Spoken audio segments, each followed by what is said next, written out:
The boys are looking pretty good up there.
I'm going to call the meeting to order.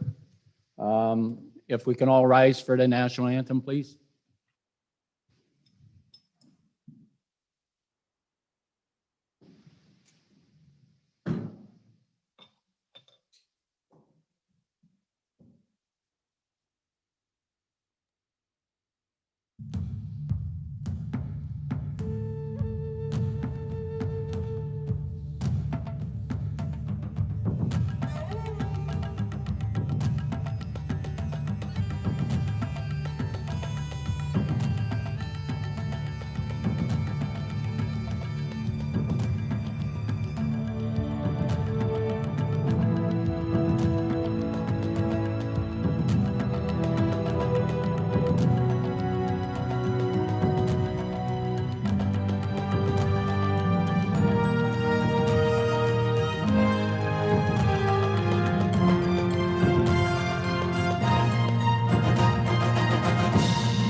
Well, once again, good afternoon, council members, and for listening to us tonight.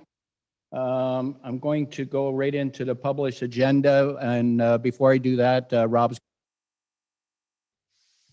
Mr. Mayor, with respect to the with respect to the published agenda this evening, we have a notice of motion from Councillor Bondi, which will be presented and added as 16.2 to this evening's agenda.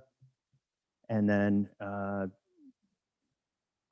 sorry, Mr. Mayor, you need to go. Why don't you want to go back? You should go back. Yeah, Council, I forgot, any conflict here amongst council members tonight? Okay, seeing none, go ahead, Rob, finish. Go ahead. Mr. Sorry about Mayor, so the first proposed addition is the notice of motion. Secondly, on agenda item 9.11, which is Parks and Facilities Report 2021-05, the second paragraph of the recommendations currently reads, through a reallocation of budgeted funds from capital project 2011 four-wheel tractor, and then in brackets CS 210016. That should read through additional funding from the asset management plan reserve. So if we could, if council could agree to that correction, and that's it. Thank you, Mr. Mayor. I need a motion for those changes and the adoption of the published agenda. Councillor Bowman, and Anita seconder, please. Councillor Bjorkman, all in favor? And that one's carried.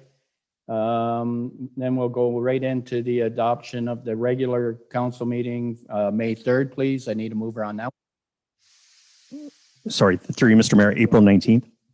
Pardon me? April 19th. Yeah, on the April minutes. 19th, pardon me. A mover, please. Councillor Van den Dolen and Councillor Guerin. All in favor? It's carried. And we'll go into right into no public presentations tonight. And we'll go right into reports from administration. Go ahead, Rob. Thank you, Mr. Mayor. 9.1, our first report this evening is Office of the CAO 2021-01, EOK valuation request for receipt, and that council requests the board of EOK Energy Incorporated to obtain and fund a valuation of EOK Energy Incorporated. Need a mover on that one, please. Councillor Bondi and Councillor Guerin, any questions on this one? Councillor Bowman, go ahead. I really don't think I'll support this motion because there's a cost of to elk of somewhere around that $20,000 mark. The value of the asset is really what somebody will pay for it when it goes up for sale. Each year we have a audited statement of the company's assets and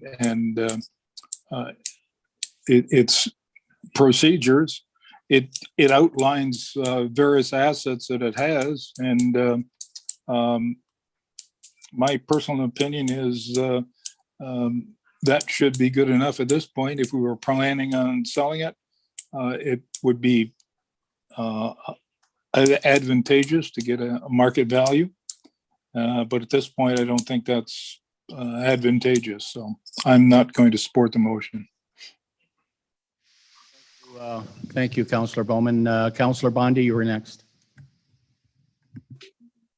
Thank you, Mr. Mayor. I'm all in favor of moving forward in support of getting an evaluation of elk. It's something I've asked fellow councillors, elk board members, Essex administration, you know, what is the value of elk? And it's really a question that nobody can answer. And so the audited financial statements are just, you know, a snippet of time of what the utility has in terms of paperwork. It's really not a value or a thorough explanation of what the assets are and what kind of condition that the utility is in. So I really don't know why anybody on council or even the board for that matter would vote this down. I mean, $20,000, it's really, you know, chunk change since the last time this was done. This was done, I think, you know, when we bought it over. So it's been over 10 years. We're talking like, you know, $2,000 a year to know what we have. And I think it would be irresponsible if we didn't move forward with this, you know, looking at the amount of hydro flickers over the last, you know, 3-4 years. We know that a lot of times it's Hydro One, but until we really start pointing the finger every time at Hydro One, we should be diligent about what we own as shareholders, and the elk board members should want the same thing. If we don't move forward with this, residents are going to be suspicious and say, you know, what are they hiding? why wouldn't they want this? So I'm all in favor. I think it's something our residents want. I think it's something our town administration want, right? They're asking for this tonight too, right? Our town staff want these answers for our value. You know, if something happens and I don't know, COVID goes on, or, you know, we may want to look at selling it. I'm not saying we are, but we have no idea. Right now I can pull up the book value of my truck and, you know, if I need to liquidate that, and I know what kind of shape it's in, but we really, as shareholders, and I don't believe the Elk board members know either, the state of this utility. So with that being said, Mr. Mayor, I'm really happy this report is here. And when it comes to a vote, I would like a recorded vote. Thank you. Counselor, just one statement you made, Counselor, $20,000 to me is not chunk change. That's ratepayers' money in the long run. So that definitely is not chunk change. I have to agree with Counselor Bowman. And I'll say to council, how can you really put a value on a corporation like this? It is worth what somebody's going to pay for it in these days. The figure has been going around 15 to 20 million, and I agree with that, okay? But for us to spend $20,000 of taxpayers' money to come up, we have financial statements every single year. I don't know what more we can deliver to council. But once again, I agree with Councillor Bowman. I think if the corporation, if we decide as a town to sell this corporation, I think then we should put a final touch of value on that property. As far as infrastructure goes with that corporation, I think they're in fine shape. You know, they're replacing equipment. We had discussions with different things they're doing at the board. I can't release what's going on at the board because that's all in camera. But as far as the healthiness of that corporation, to me, it's very healthy. And I think the board members will agree with that too. I'm not going to speak for them all, but I mean, for us to spend that kind of money, it's just not right of taxpayers' money. I think that $20,000 could be spent elsewhere. Like we're looking at, Councillor, you're in favor of washrooms over at the Harrow skate park, okay? Maybe we could put that $20,000 there if we got so much chunk change. So, but anyways, I'll leave it at that and leave it up to council. Anybody else from council? Councillor Van den Dolen, go ahead. Yes, thank you, Mr. Mayor. Through you, I also support Councillor Bowman's reasons for not supporting the study, the same reasons he stated, and for some additional ones. I mean, there's no reason to go looking for this valuation unless you want to start the process of selling the utility. There's no other reason to do it. And anyone with any experience in industry, if you just had to read the newspapers for the past 30 years, and you'd know that when a utility is sold, the customers pay for it. The customers always pay for it. The rates in Harrow and Essex and all the other towns served by ELK will probably go up 10% in 5 years because they'll have to pay for the millions they have to borrow to buy the utility. Why would we want to do that to our own citizens? That would be insane. It would be punishing our own voters. And this idea that, oh, we just want to find out what it's worth, that is totally disingenuous. If that's the case, then why don't we find out what the arena's worth, you know, on the open market? You know, how much could we get for it? 10 million? How much could we get for the libraries, the marina?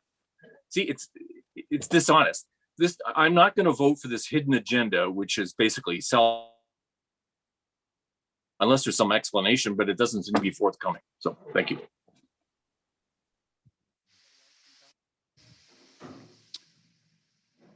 So Councillor Bondi has asked for a recorded vote, Rob. So, okay, Deputy Mayor Malash, you had something to add? Yes, I just have a question for administration. It looks like Mr. Morrison's the one that's put this out there, so I'll ask Mr. Morrison if he's available here. That is this valuation actually going to assess the state of assets So the state of equipment that's in the ground per se.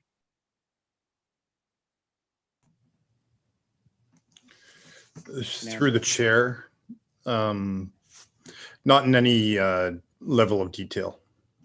So it all depends on the depth of valuation that's done. If you're just looking for a value on the asset, or if you're looking at a comprehensive evaluation to determine the value broken out between individualized assets. So the 20,000 was an estimate that was provided to give a ballpark figure. So I think if the state of infrastructure valuation would be different than what would be provided here. I don't know if Kate has anything to add to that. Okay. But Kate, did you have any additional? Through the chair, and I agree with what Jeff said. Oftentimes when they do valuations, it's incorporates the value of the assets as well as an earnings approach. But for the $20,000, it wouldn't be a detailed, individualized asset condition assessment by any means. Okay. Thank you, Thank you. Kate. And I'll go right to, oh no, are you done, Deputy thank- Mayor? Okay, Councillor Garin, you were next. Go ahead. Thank you, Mr. Mayor. Through you. Yeah, I mean, if it's about finding out, like we do get the audited financial reports every year from ELK. Mr. Morrison's department sees that. I'm sure we could in-house come up with a similar idea of what it's worth in that regard based on those financials. I don't know if they're a separate identity from the town, so I'm not really interested in the operations part of it, the state of it. I'm more interested in just knowing we bought it several years ago for X amount of dollars. It'd be interesting to know what we feel it's worth today, and no more than that is what I'm interested in. For $20,000, if we're only going to get a report back that maybe in-house we can just make that similar assumption and be within X amount of dollars, and I wouldn't be in favor of spending 20,000. Thank you, Councillor. I'm going to go to Jeff. Okay, go ahead, Jeff. With daily duties, other duties, we don't have the capacity to complete that in-house. If you want to simply look at their balance sheet, you can look at their balance sheet and say there's $13 million there, but like Kate already identified, is that true valuations take into consideration future earnings. To forecast that to any degree of accuracy, it would take a considerable investment in time. I'll go right to Councillor Verbeek. Go ahead.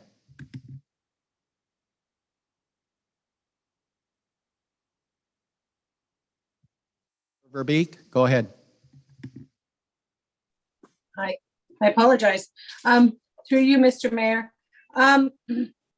Just a couple comments. I understand it's members of our staff, our administration that have advised us to get this, and I typically support them unless I have strong reasons not to. You, Mr. Mayor, threw out some numbers, and that's the closest I've ever come. That's the closest I've ever come to even having a guesstimate what its value is. And I feel like we as council members and as residents should have an idea. Like, it's been over 10 years since we purchased it. What's happened to the value since that time?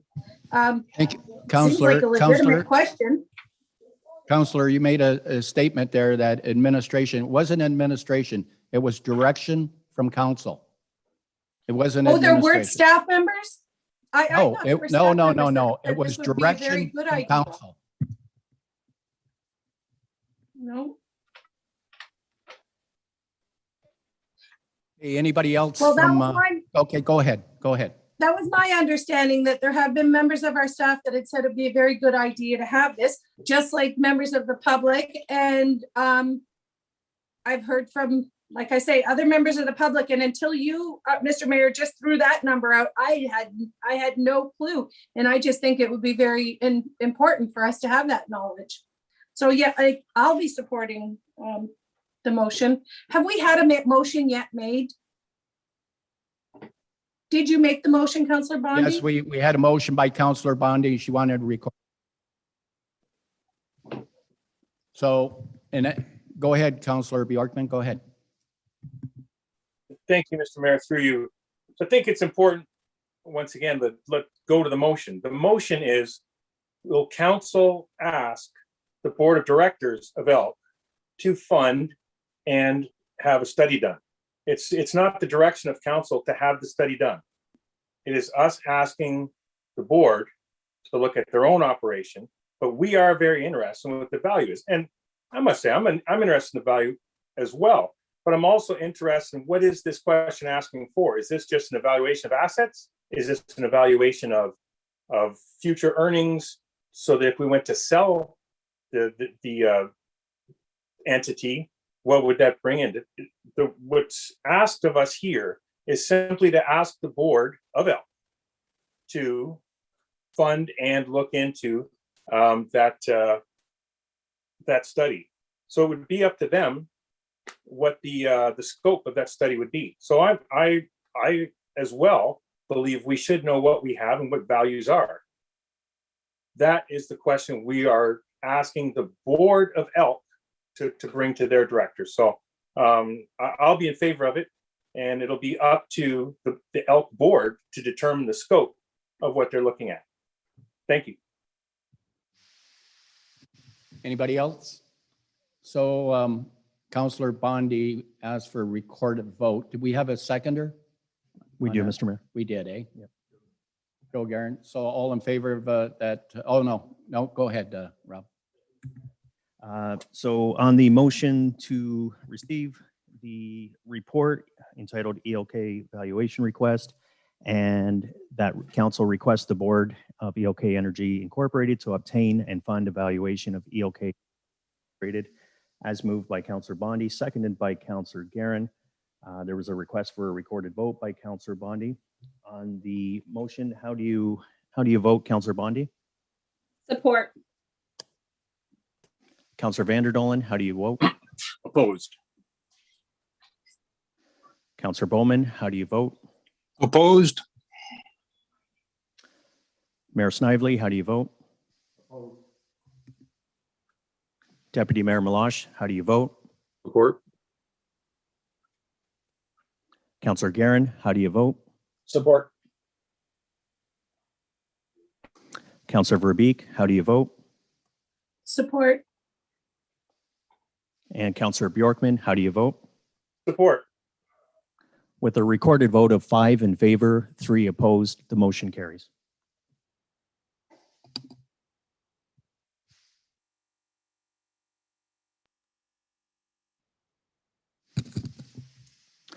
Nine point two, Mr. Mayor, is Legal and Legislative Services 2020-109, Municipal Election Proxy Procedures Policy.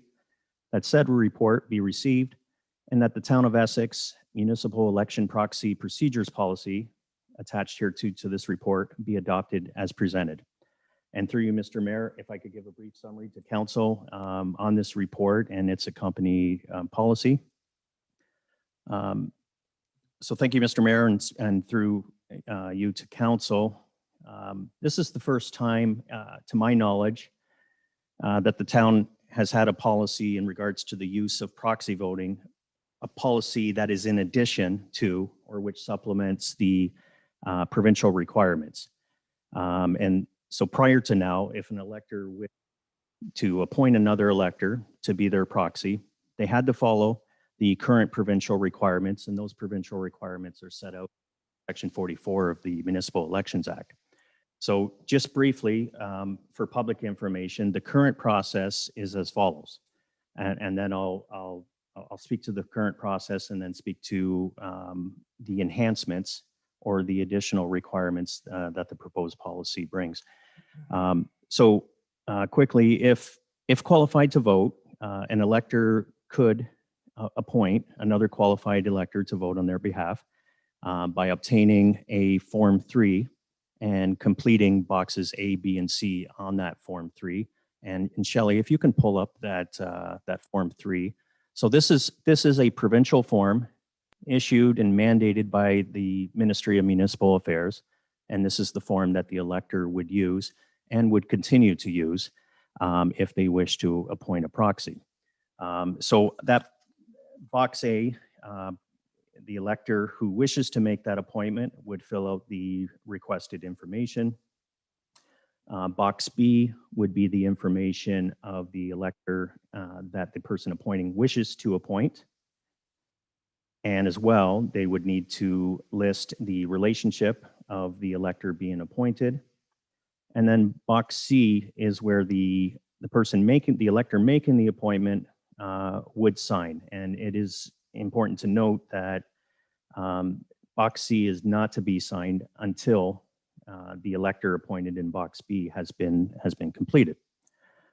So the person who was appointed as proxy for that elector would then present the original copy of the form to the clerk's office, and the clerk would confirm that both the person appointing and the person being appointed are qualified electors. The person being appointed would then sign a statutory declaration, and that's your box D that's in the form right there. And it's a statutory declaration that is signed in front of the clerk or a commissioner of oaths. And they're stating essentially that they're voting in good faith and that they have been instructed to do so on behalf of the person who appointed them. The clerk would then certify the form by signing the same for box E and recording the same in a register for tracking purposes on voting day.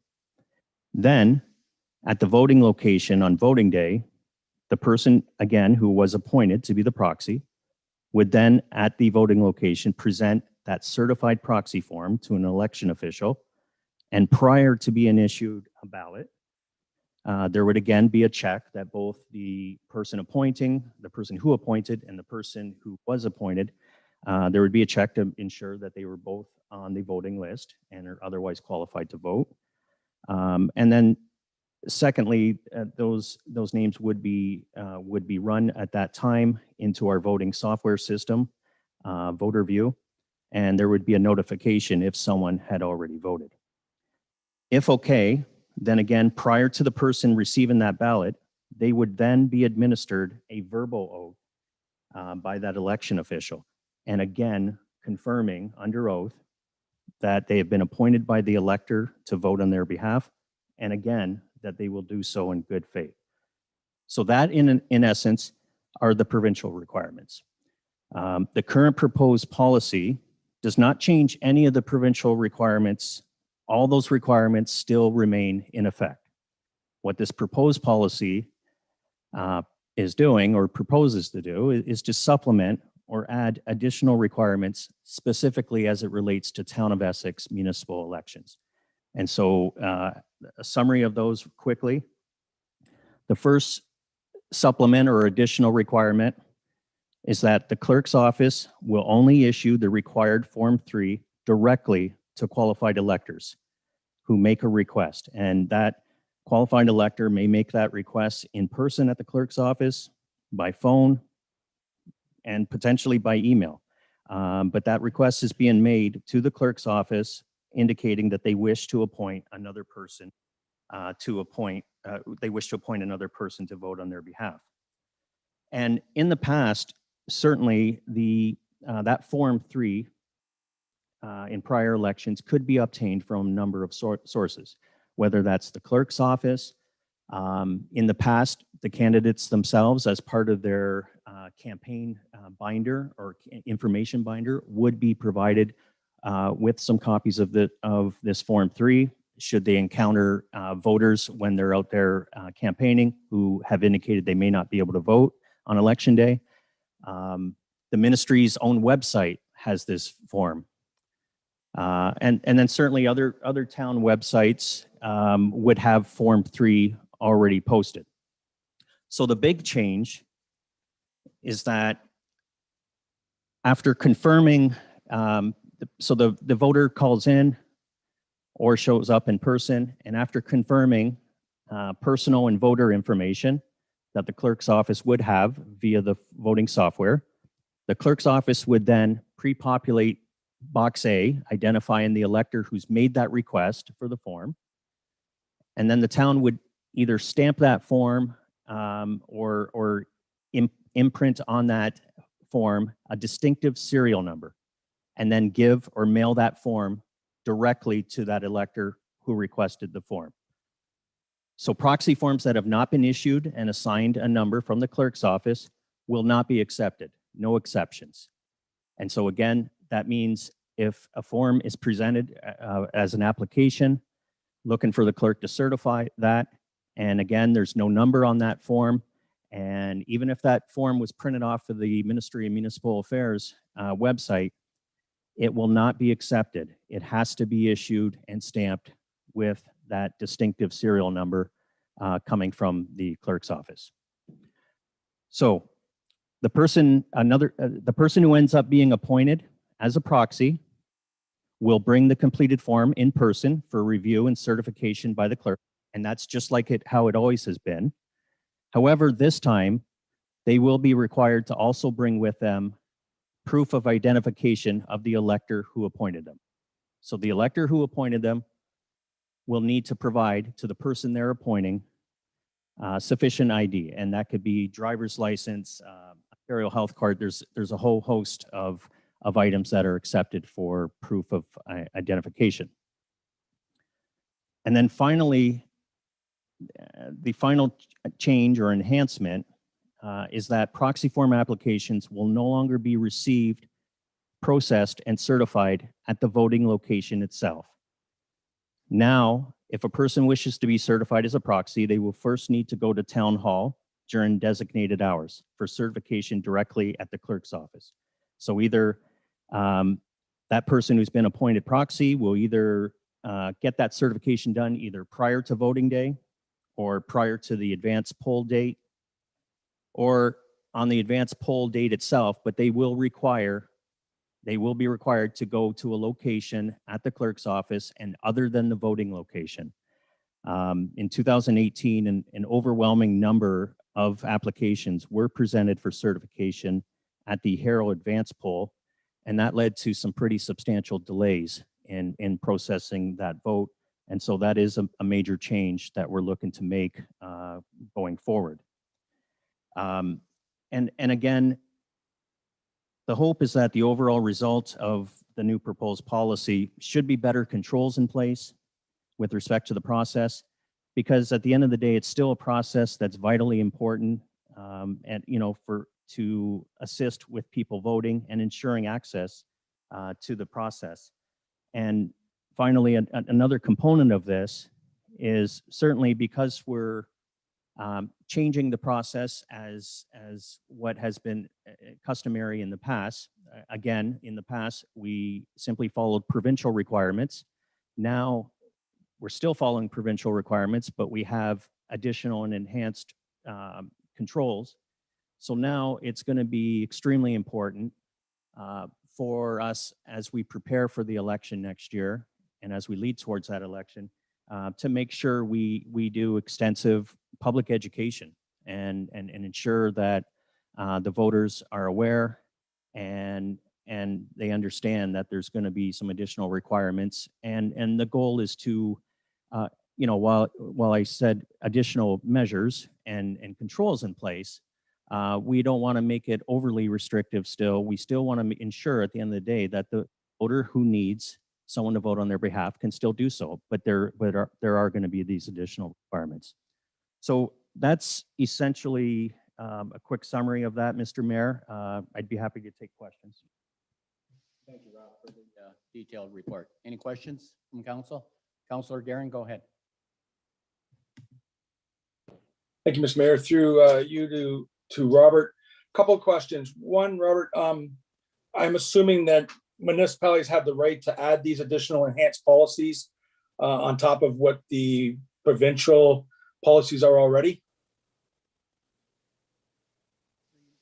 Yes, I think I quoted it in the report. I think it's section 12 of the Municipal Elections Act gives the clerk additional authority. What we can't do is lessen those requirements. So those provincial requirements are the minimum requirements, and those still have to be followed and complied with.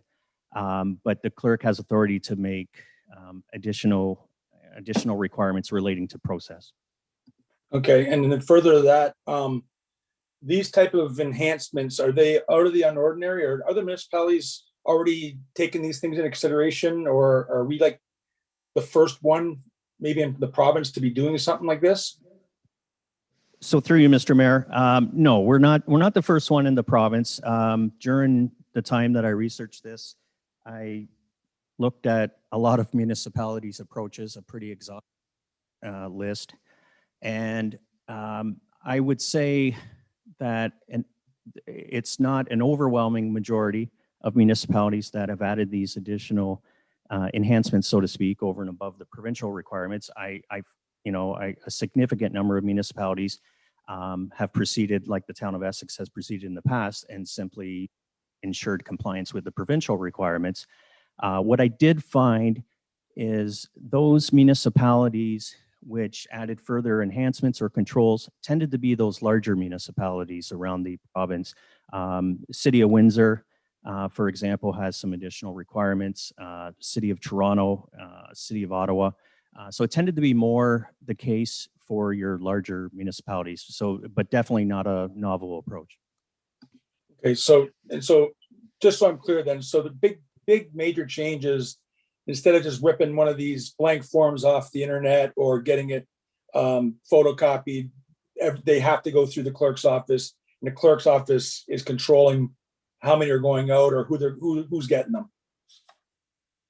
Through you, Mr. Mayor, yes, that's definitely one of the changes. It's control as far as tracking the forms that have been issued, and also control in that those forms are going directly to the elector that requested that. And then I would say another significant change is the fact that the proxy holder, the person who's been appointed, needs to produce identification of the person who appointed them. And then the other thing which the policy provides is, the clerk or through the clerk's office will have additional discretion if necessary. So if an elector calls in and makes a request that they want a form sent to them, the additional control there is that we confirm additional voter and personal information unique to that voter. Certainly we would have the discretion as well, even if you have a proxy holder who comes in, presents the application, presents the identification, but if some reason the clerk is still not satisfied, then certainly we would have the discretion, to contact that elector appointed. So you're right. That's the one major enhancement is the control of the forms, the marking them, serial numbers, requesting identification. And I do finally, I think it's important that the past practice of accepting these applications at the advance poll dates, that will no longer go on. And I think that's a significant change as well. Thank you. Anybody else from council? Councillor Van Andel, go ahead. Thank you, Mr. Mayor. Through you, to Clerk Auger. So let me see if I've got this correct. If voter X wants someone to cast a proxy vote on their behalf, they or someone acting on their behalf must visit the clerk's office and get the form. And then they return home, or their agent returns home with it and they fill it out. And then they have to visit the appointed elector and get their signature. Then they have to go back to the clerk and have it approved. And then they bring that form to the voting booth on election day. Is that correct? 4 separate trips? 4 separate trips, but different personnel. I just to clarify sorry, go ahead. No, I know it's 4 different people. I'm just counting the trips. That's all. Yeah. So the initial request, we'd be looking for that request either from the elector themselves, or the elector could call or email. We wouldn't accept an agent unless that was a legally appointed agent, say through power of attorney. But we would be looking to have the actual elector contact the clerk's office. That form would then be sent to them. Then they would, yes, they would need to appoint the proxy holder, the person that they've appointed. And yes, that person would then need to come to the office to be certified. And then on election day, they would bring that certified form with them to vote. So in essence, you're correct. Okay, thank you, Mr. Clerk. I've said this before. Notwithstanding that there may have been some problems last election, I mean, there's a reason why we've had proxy votes for probably a century, and that is that we're trying to get as many people as possible involved in the electoral process, and the municipal numbers are embarrassingly miserable. I mean, often below 50%. We got to scrabble for every vote we can get, and if we make somebody do 4 hurdles, I'm not so sure how many people who want to vote through proxy will be able to muster the energy, because a lot of these people are housebound or sick or something. That being said, I can't really vote against it. I guess we'll find out next election if the number of proxies cast here in Essex falls to close to 0, then I would rate that this change has been a failure, because not enough people who probably needed to vote by proxy were able to. But I guess we'll find that out next year. But I do want to point out to the public the intense irony of us going to this super secure CIA style system, while in the States to the south of us, they want no ID. People just walk in and cast a vote sight unseen, and no. I think that's hilarious. Anyway, thank you. Go ahead. Thank you, through you, Mr. Mayor, to our clerk, Mr. Auger. I know our office hours are 8:30 till 4:30. That may be restrictive. If somebody, and I'm guessing you'd probably be open to after hours if somebody really needed to come in after hours to have this done. Mr. Mayor, of course, we would, we would be flexible. Those are the stated hours in the policy, but we have discretion stated. One of the suggestions that has been made is, it's going to depend upon resources, of course. It's going to depend upon budgetary considerations. But one item under consideration is to increase the number of advanced polls, with the goal that may improve accessibility. And so certainly consideration to extending hours, that could be part of that. Okay, thank you very much. Councillor Bowman, you're next. Just a couple of comments, and it's a well-done report, and it really does tighten up many issues of the proxy voting system.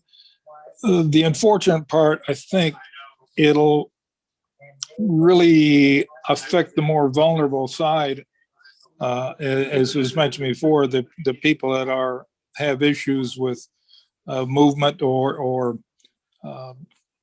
being able to speak, that type of thing, or even different languages that will come into bear. And I think those are the ones that it's going to affect really negatively. The other side of it, it cleans up the procedure as we move forward and keeps better tracking of it. But my fear is that it's going to hurt the more vulnerable side, that they just probably will not vote this time around. So anyway, those are my thoughts. Thank you, Councillor. Somebody has their mute off, so we're getting some back sounds. So I don't know who it is, but somebody's not muted. Councillor Verbeek, go ahead. Thanks, Mr. Mayor, through you. Thank you, Mr. Auger, for the obvious work you put into this report. For one, I think you did a great job, and I'm going to remain optimistic. I'm going to remain hopeful that we don't see a decline from previous, not necessarily just the previous, but previous elections. We only had a certain number of proxies used in our municipality. I want clarity though, because Councillor Vanderdolen spoke about like 4 trips, and I can see that there's you know, the steps, but I don't see 4 trips, and I want to know if I've interpreted this right, because I didn't see that it would affect our vulnerable, the people that want to actually have their vote but are unable to for mobility or issues or ailment or whatever is keeping them from getting to the polling place and want to use a proxy. I'm not seeing that you put any roadblocks to them. I see that it looks like you've added an extra step for the person that wants to carry their vote. And I want clarity for sure. It appears as though they would just have to call you or email you and say, I want John Smith to carry my, to get a proxy for me, and let you know. And then John Smith can actually pick up the form, take it over to the resident, have the form filled out, and get a picture, get a copy, get a photocopy, a picture phone, or take the person's ID with them, their license. When they go get that certified at the clerk's office, which we used to have to do at Elections Canada, we had to have a copy of the elector's ID before we could issue that permit, that proxy. So now, you know, John has the paper in hand, the clerk has certified it. If he actually took the physical ID, he can return it to his friend and say, tell me who I'm marking this for, because I've got to turn it in on election day when I go to vote for myself. This is how I read it to play out. And although there's those safeguards in place, there are some extra safeguards. I don't see a whole lot of extra challenges or roadblocks to these people to be able to cast their vote. And I'm hoping that you can confirm that, because that's the way I read it. As far as opening it up and making it easier with more advanced polls, you heard me say that the last 2 elections, and we can't do another one without having an advanced poll in McGregor for sure. So I think if I'm interpreting it correctly, I think these safeguards are great, and they're not gonna put any roadblocks or challenge any seniors from getting or sick people from getting to their vote. I hope, but I'm optimistic. Through you, Mr. Mayor, I think those, to Councillor Verbeek, I think those comments are fair. The only extra step per se is that elector is expected to contact the clerk's office, but whether that's in person, that can be by email, that can be by phone. And I'm certain there will be situations where we may have to make special accommodations, right? Perhaps an elector is not able to communicate by email or by phone.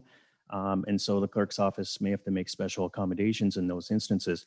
But the one quote unquote extra step is, whereas before they could just take a form that had been provided to them or print a form off of the website.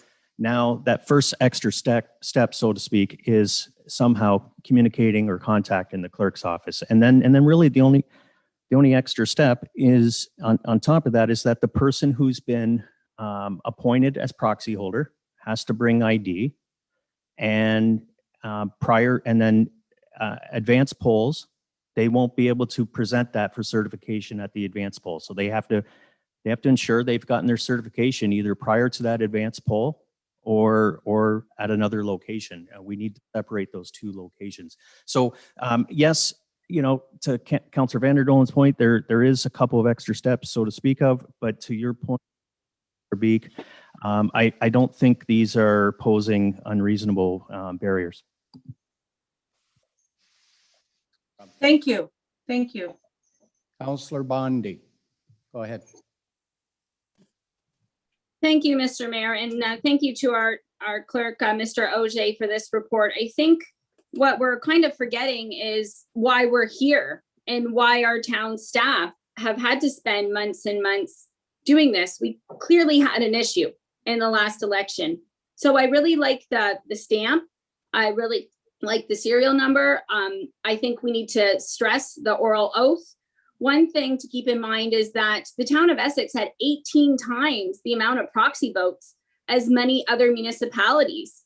And I have all of the emails. I have it all. It's all sitting here. It's right on my lap. That invitation is still open for any council member that wants to see the Freedom of Information Act request emails, because it'll really show that why this policy is needed.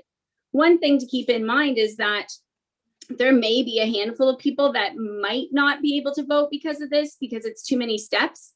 But in the last election, we had people with dementia, we had seniors, we had widows, we had minorities who frankly got duped into signing a form or whatever by other people.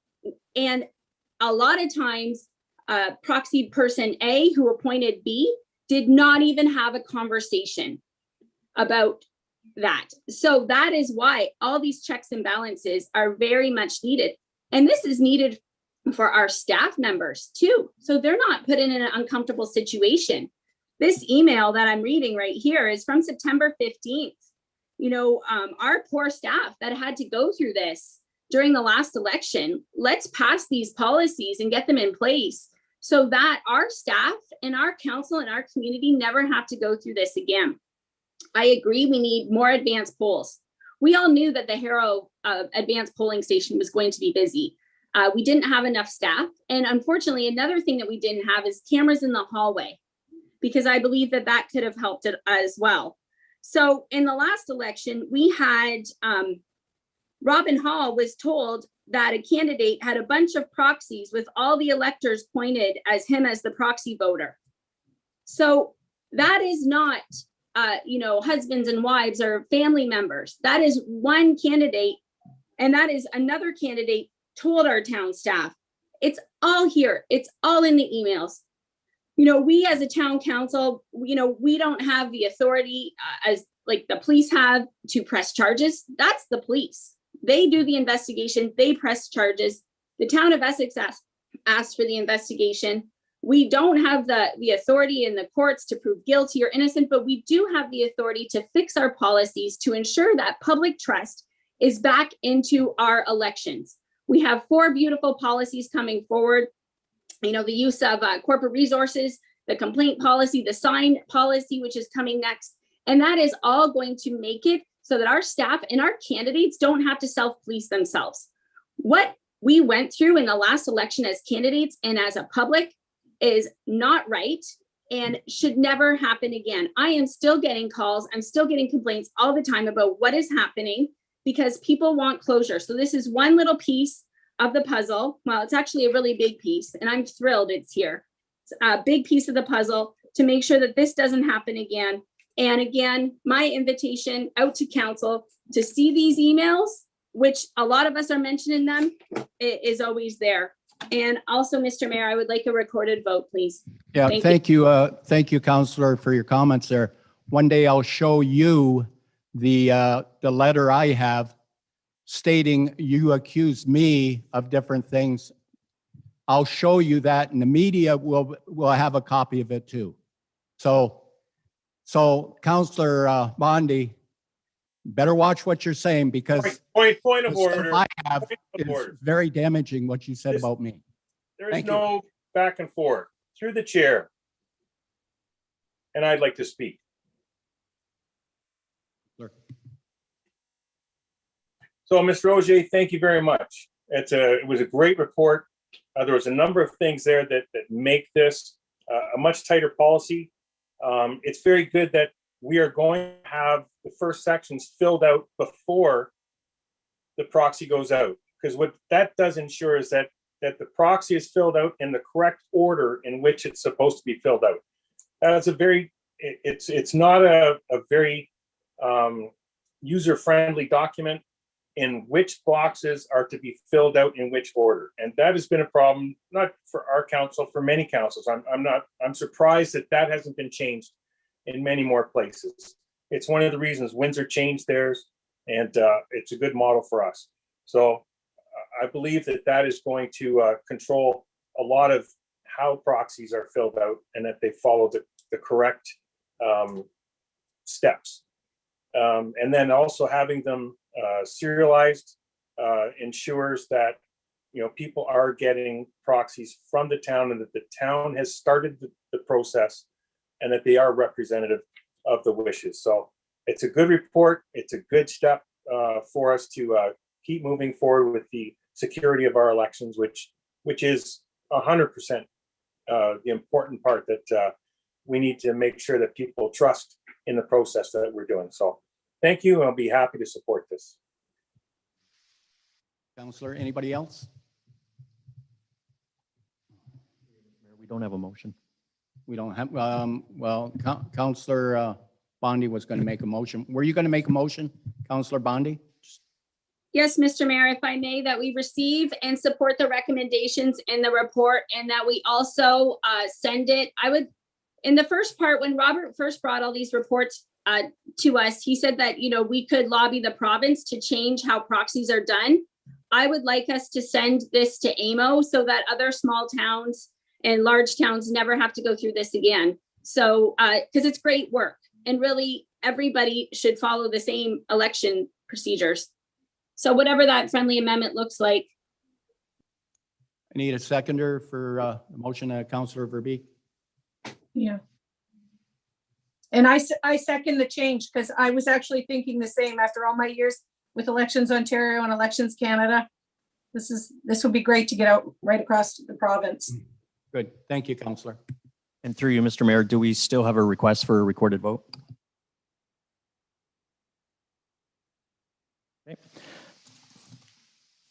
So on the motion to receive and support the recommendations and to further send the policy to the Association of Municipalities of Ontario, as moved by Councillor Bondi, seconded by Councillor Verbeek, with a requested vote by Councillor Bondi.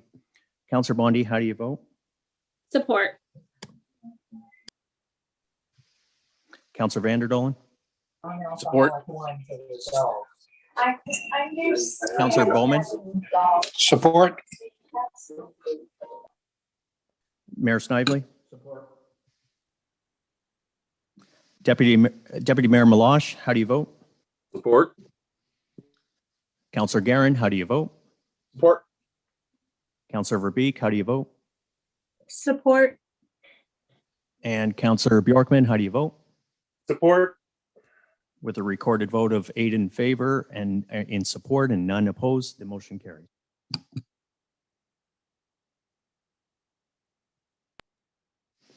(9.3) on this evening's agenda is Communications Report 2021-01, quarterly update on Essex Works platform and customer service improvements for receipt this evening by council. And I believe Mr. Mayor, our Manager of Strategic Communications, is providing a brief summary to council.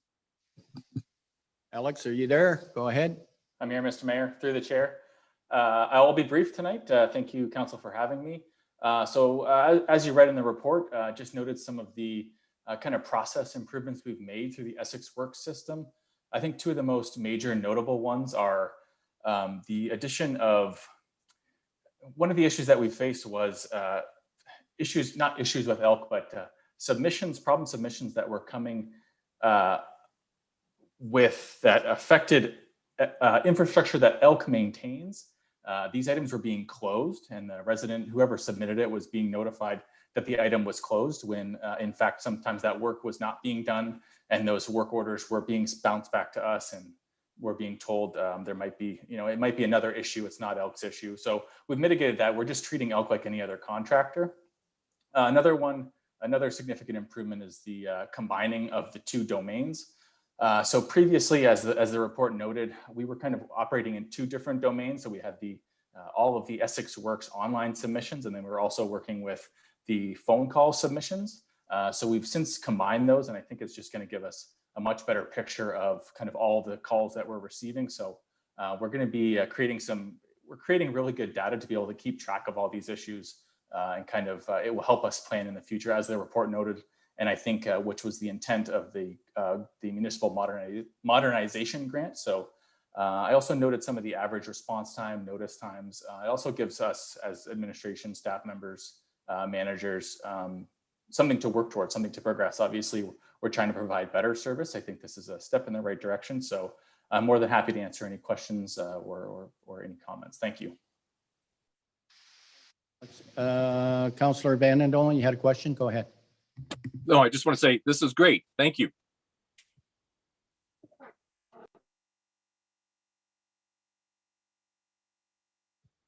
Garen, you had a question? Thank you, Mr. Mayor. Through you to Alex. Alex, thanks for the report. I'm glad you made mention to the disconnect with the ELK infrastructure related submissions. There's been quite a few people have called me about those ones, light related stuff, and I'm glad that was touched upon. One thing that I'd like to see, and I don't know if it's possible or something we can maybe brainstorm along the way, is so we're getting submissions, and some of them are maybe very important, some of them are less important. Maybe some of them more important ones, though, that fall on that side. It would be nice, if, at the very least, if it was related to a particular ward, that the ward rep could see that submission.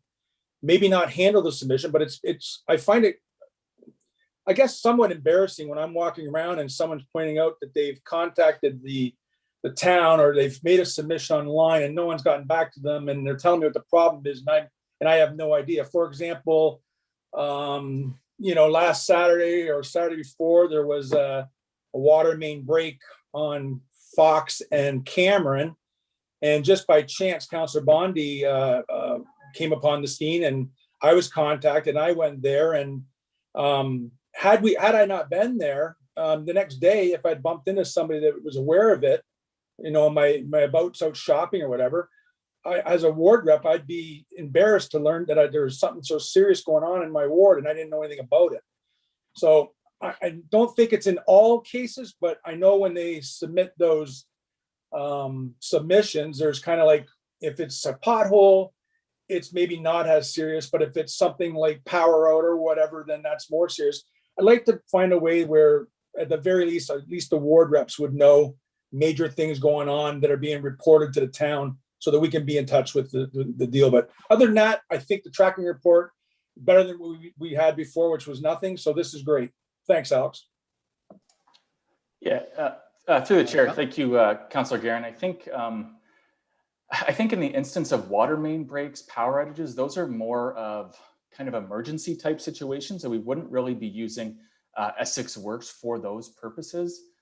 Certainly, from what I understand, if there are major issues impacting specific wards, you'd receive an email from Director of Infrastructure, I'm assuming in the case of the water main break. So the Essex Works system does have, prior to submitting a report, it does say, if this is an emergency, you shouldn't be using this. You should be calling 911, particularly if it's a threat to health and safety. So the problem with, I think, quote unquote, access to the system is it's really just one system to parse out, this is a pressing issue, this is not so pressing, and we need to provide council members with access to this information.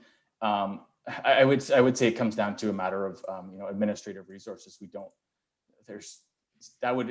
think it would just require a lot more administrative support, but certainly I think with the direction, not the direction, but I think the feedback would be, if somebody has an issue and they haven't received follow-up, give me a call or send me an email and say, this person hasn't heard back.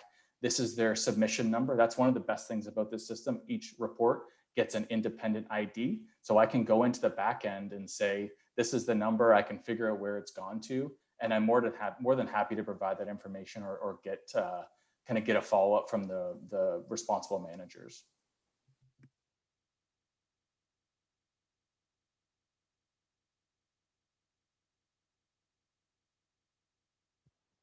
B, go ahead. Thanks, through you, Mr. Mayor. And Alex, I didn't think I could like this more until I saw the way it came to us in a bounce back in the report. Because I've used this multiple times and I've directed residents to use it. And I can tell you each of the 3 times that I used it were for very different issues to report. And only one was on behalf of myself. 2 were on behalf of residents that didn't want to use it themselves. And each time it was timely, the loop was closed quickly for me. I got my confirmation email of receipt. I got my, where there was a requirement for staff to respond. It was like very fast. And in these instances, each time there was a solution found and the issue was dealt with, which was really great. So it makes it a little easier for me when I'm directing and pushing, you know, our residents to use it, to be able to say that, you know, I've used it. And first time it took me a couple of minutes. Now I can, you know, I can turn on a cold computer and have it done in 5 minutes, navigating right to the spot, you know, and I'm not that great on the computer. I wanted to thank you and tell you that the report even made me like it more. And I just wanted to follow up on Councillor Guerin's comments. I'm not sure how we could possibly, you know, inform the councillors through the report of problem, but twice in less than a month, I've heard from residents about calls being directed to other councillors from my ward, people in my ward saying, well, I was told to call this councillor about this issue because they know more about it at town staff. So I'm wondering when there are big issues and people in our wards call, if they could be directed to call their counselor. And I know that's not a question for you, Alex. It's just, I see the rest of staff is on, and I've just had, if I accidentally stumbled on that twice in less than a month, I don't know how often it's happening, but it'd be really great if the calls were directed to the ward reps. But thanks, Alex. This is great. I honestly, through the chair, I think that's a great point. I think some of the submissions, you know, I think there's kind of, it's kind of a learning process for everybody. So some of the submissions, you know, I want my road paved. That's not really a problem with current infrastructure, but certainly it's something that everybody wants. So I think maybe just adding some contact information. Again, there's a kind of, when you go to the report of problem page, there's an FAQ and there's some information that we ask people to read prior to submitting. So maybe just some more background information. You know, this is not for requesting new infrastructure. You know, if you want to add a budget item, you know, please consider speaking with your ward counselor. Some kind of language. I think that's just another place we can point people to more information and kind of get that process refined. So thank you. Anything else from council? Yeah, Councillor Bondi, go ahead. Thank you, Mr. Mayor. I love this tool, and I'm one of the counselors that's always just like, I'll do it for you. And now I'm like, okay, that's not sustainable. I need to try to get everybody to do it themselves. And then if they have an issue, come back with the confirmation number, which I've used a few times. So that's great. So, and I did put out a newsletter out to, I believe, almost every door by this time in the whole municipality. So everybody should know about report a problem. So maybe you'll even get busier, but it is really good. And then once we can get everybody on there, it will really streamline our work too as a council, because we won't have to do, sometimes I can get 4 or 5, you know, and they may be little things, but by the time I start working on them, it takes up a lot of time. And our town staff want it coming from it needs to be resident driven. And this is one way to make it resident driven. So I love it. I do think, you know, sometimes I don't always get a closeout email within a good time, but hey, that's some of the bugs that we have to fix. What I really like is how we get reports on how this is working. So that to me is super proactive. I'm really happy about that. Along the lines with Councillor Joe Guerin, I don't know when we can get an answer to it, but the water main break on Fox and Cameron, sometimes I push the residents to do a report of problem. Sometimes if they're not so tech savvy, I do it with their information just to, you know, to give them a hand up.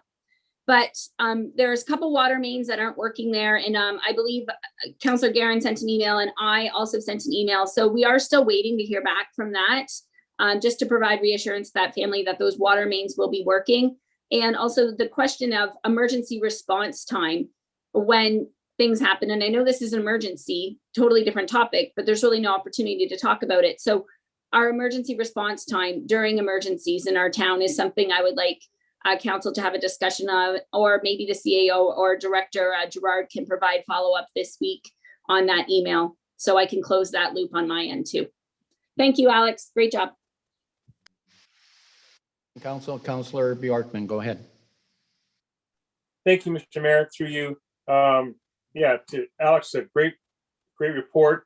That visual is fantastic. Just being able to look at that visual and take those, the big items show up fast, but there's so many of those smaller items. Like, so you had to create a couple more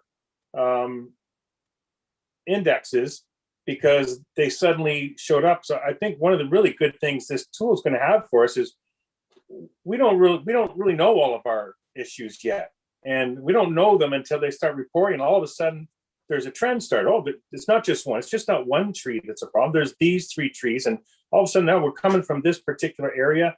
So I think this is really going to help us in our community services as well as infrastructure to find problems, to start identifying things that really are a systemic problem. It's not just a one-off. It's not just, well, I didn't hear that for 3 months or 4 months. Over the course of a year or 2 years, there's a systemic issue that taking these 3 steps, we can actually eliminate that from being a problem in the town. So I just think it's great when you can take that, all this data, put it into one area and print something that gives us a tool to help all of our departments. So for me, I really like the way it's helpful for the residents. We all know that that's really going to be a big part, but I think we're going to find that our administration and our departments are going to benefit greatly from the way this presents the data. So it's great. I like that you did acknowledge that we've got some issues to do to take care of in it, that, you know, our initial actions are sometimes good, but our closeout's a little slow. Again, growing pains, right? Finding ways to use this tool, and this tool will help us improve those areas. So it's a good report. I love a visual graph. I love a chart. I like something that you look at it, there's big colors that suddenly say, wow, look at me over here. But then those small ones can really be something that we can, you know, get some meat out of. So thank you very much for this. Keep working at it. It'll only improve. It's a good tool for our team. Yeah, thank you. Through the chair, Councillor Bjorkman. I think one of the benefits is that it's kind of it can be adapted as we go. I'm sure none of you will be surprised that roads, sidewalks, and bridges are our #1 problem. But in terms of communications, you know, I think it would also assist in communications planning. You know, we receive hazard tree complaints, and a lot of the time that answer is, you know, we do our hazard trees quarterly, so I can prepare next year to say, this is when hazard trees, this is when we do our hazard tree work. So it kind of works both ways. It helps us plan for the future and also get ahead of a lot of these issues. So, Mayor, go ahead. Thank you, through your worship, to Mr. Denonville too. I'm not going to say a lot because a lot of what I've already wanted to say has been said, but a great report. Really appreciate the summary. One of the items I can really see will be helpful for me is I get a lot of calls, and I'm sure that rural councilors get a lot of calls about roadside grass, the height of the grass at the side of the roads, particularly in Ward 2, because they normally start in Ward 3 and work towards Ward 2. They go from the south to the north when they're cutting grass. But that's something that we always get in the springtime, is a lot of calls. You'll be getting those calls through Essex Works. So we'll see a trend there too seasonally. Thanks.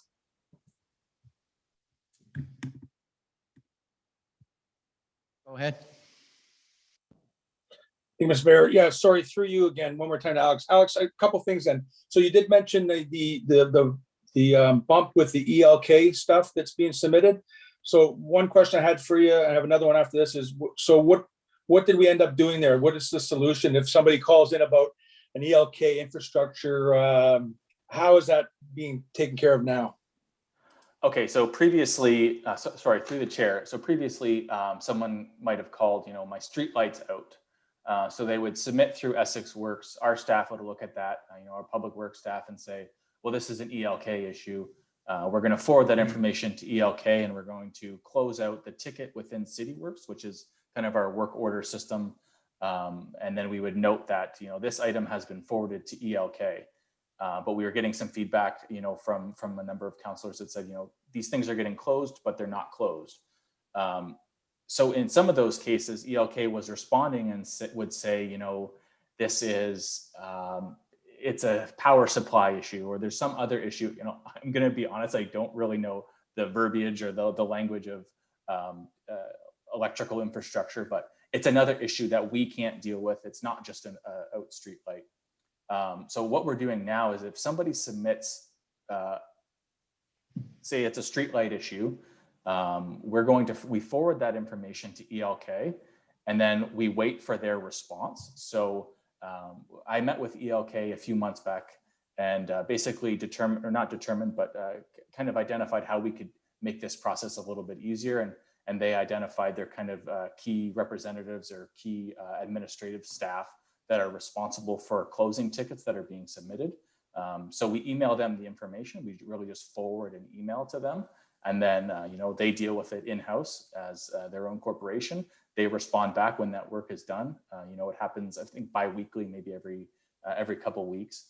And we get that information, and then we go into the system and close that ticket to say, this item has been closed. We received this information from ELK, XYZ, that information. And then we close the ticket, and the person who submitted the ticket originally, the resident, will receive that update that the issue was dealt with by ELK and this date, X, Y, and Z. Any other information that's pertinent as well. Yeah, so I guess it's important that we all understand then that those ELK related ones, because we don't control it, the town of Essex itself, is really going to have an effect on the number of days it takes to close out a work order. So in addition to that, also you'd mentioned that emergencies is not what this is for. So if a resident sends one in and it is emergency related, are those just discarded? Or are they also part of these numbers?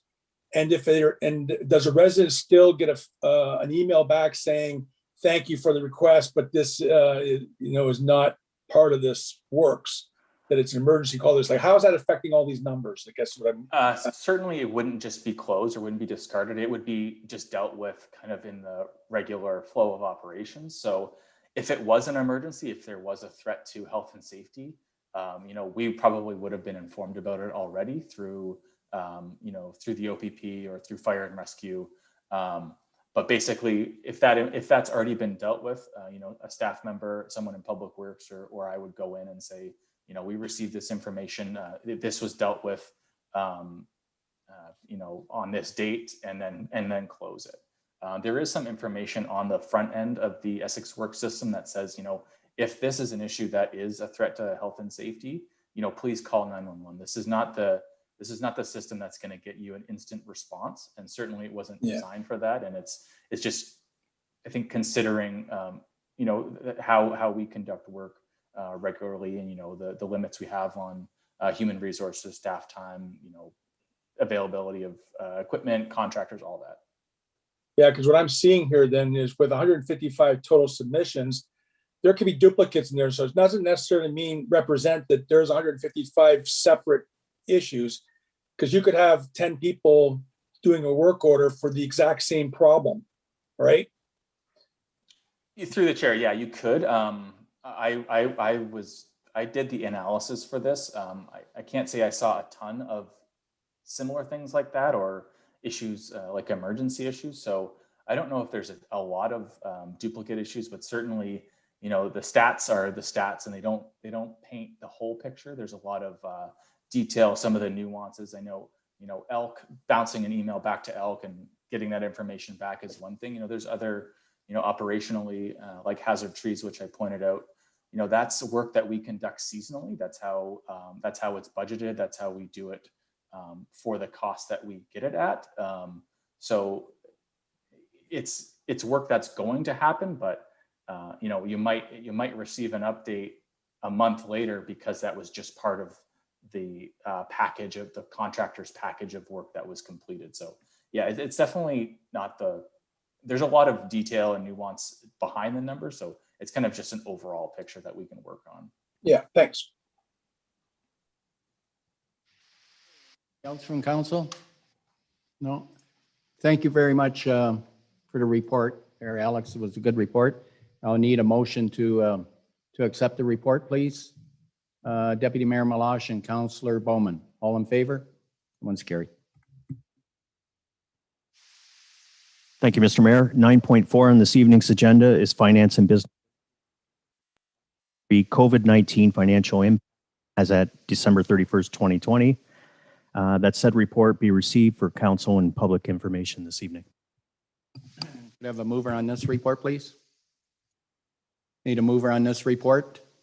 Councillor Verbeek and Councillor Bjorkman. Any questions on this one? All in favor? Oh, pardon me. Councillor Bjorkman, you had a question? Go ahead.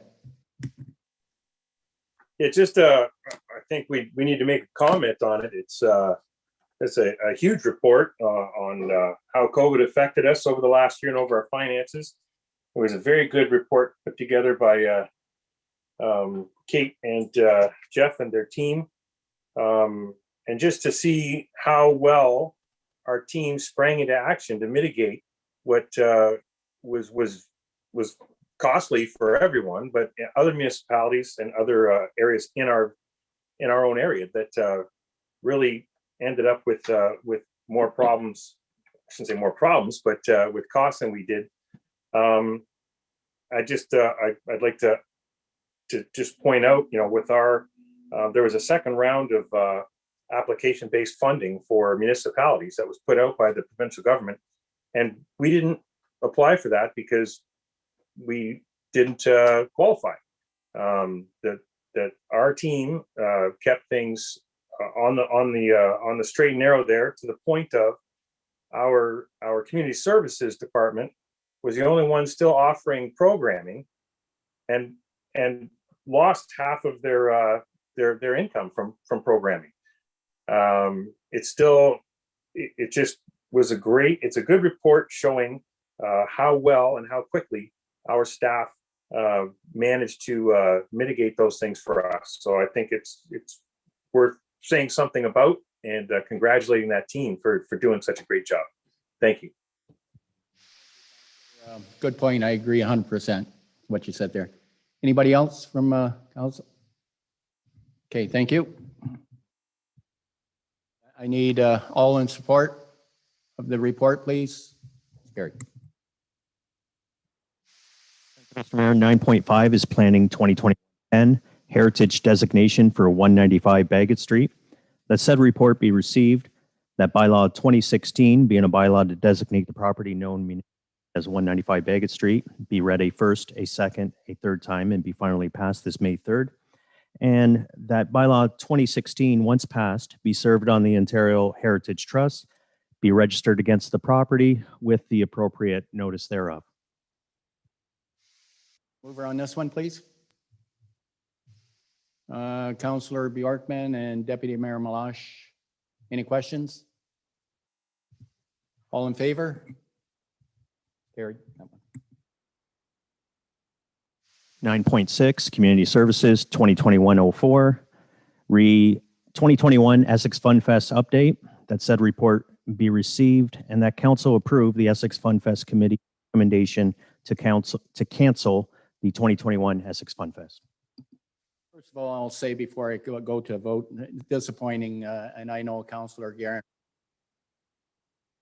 very disappointing, but could I have a mover on this report, please? I need a mover and a seconder. Councillor Bjorkman and Councillor Bowman. Any questions? Councillor Bowman, go ahead. Yeah, I too just want to reiterate how sad it is to see it drop for one more year. Under the circumstances, not much choice, so so be it. Thank you, Councillor. Anybody else? All in favor? I think I already did that. Yeah, it's carried. Thank you. Thank you, Mr. Mayor. 9.7 is Fire and Rescue Services 2020. Establishing regulating fire services updated bylaw for receipt, and that bylaw 2012 be read a first, a second, and third time and be finally passed on May 3rd, and that bylaw 1870 be repealed accordingly. And I believe Mr. Mayor, Fire Chief Arnell is going to provide a summary thereof. Through you, Mr. Worship. Just a quick background, the establishing and regulating bylaw, which council passed back in 2019. Tonight, we're bringing it back to update it. This bylaw is to set out the operating guidelines of the fire service, which is set by mayor and council. So this document provides the service that we provide to our community. So just an update was in February, we were given notice that the town of Kingsville that supplied high angle rescue was going to no longer be providing that service. So tonight's update is just that we've removed the high angle portion of Kingsville providing that service for us. And part of the issue with that is keeping the people trained. Any of these technical services that fire services provide is a very difficult thing to maintain people in an on-call volunteer world. It's an extra 40 hours of training annually, and it takes about 5 years to get people competent in the job, doing the job. And the average lifespan of an on-call volunteer firefighter is anywhere from 5 to 7 years. So that commitment's getting tougher and tougher for us. So tonight, this bylaw is we're just updating the bylaw to ensure that the bylaw reflects the services that we're able to provide with the help of all of our communities and neighbors around. Any questions to the chief? Yeah, Councillor Bondi, go ahead. Thank you, Mr. Mayor, and thank you, Chief Arnell, for bringing that update. It's unfortunate, but I think it's understood. I'm still quite happy that we have the water and ice water rescue. While you're here, I don't know if you can, but I would love to hear how Fire Station 2 is doing. We haven't had just a quick update and how is it going? It looks great. Through you, Mr. Worship, we're going to try and get you enough. We have a site meeting on Wednesday, so we'll get some pictures and send it out to everybody to make sure we get you an update. We're hoping this week we should finalize the roof being put on the facility, and once that's done, they'll hook the electricity up and be able to get to work on the inside. We're still running into a few COVID snags on a generator coming in and things like that. So right now they're kind of giving us a June date, sometime in June, when we'd be in the facility. But everybody at the station is getting super excited. They can't wait to get there. So, you know, on behalf of myself and my team, we thank you for believing in us and providing this beautiful facility for our crews.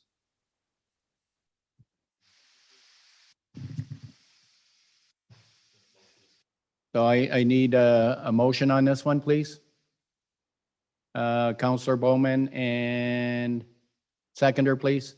Councillor Bjorkman, all in favor? It's carried. Thank you. Thank you, Mr. Mayor. 9.8 this evening is Recreation and Culture Report 2021-01, Life Saving Society Affiliate Recognition Awards for 2020. For receipt for council and public information this evening, and Cynthia Cakebread, a manager of Recreation and Culture, is looking to speak to this in front of council this evening. Thank you, Rob. Cynthia, you can go ahead. If you're ready, go ahead. Thank you, through your worship. We're just very excited that we were able to accomplish this. We've always historically done well with these awards. As I've noted in the report, we've won the Scarborough Cup 10 times. This year, with the pressure of COVID, just being able to get open, we were the only municipality to get up and running our pools from the very start, from July. Other pools didn't open until September or later, and never ran programming to any of the degree that we did. Most of the pools that were open only did so for drop-in programs. so that we could offer a catalog of these very important training programs. We see that the necessity of getting our programs up and running isn't just for the service that exists to our public right now, but these are the programs that will populate our lifeguards and program staff in the coming years. So we recognize the need to continue running these even under these strange times and making sure that we're doing those programs safely. And we are looking forward to returning to our programming basically as soon as we can open, but in preparation, we've begun our leadership training program again right now virtually. We started this past weekend in preparation of hopefully a positive May 20th reopening. So we hope to see the same results in the 2020 report as well.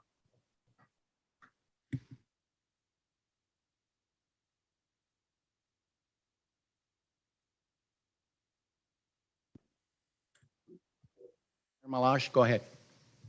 Thank you, through you, your worship. Cynthia, I just want to say congratulations to you and all your team. I mean, with the Scarborough Cup, you didn't only just come in first place, you were almost twice the number of numbers as the second place person in the Scarborough Cup. So you're not just there, you're actually quite a bit there.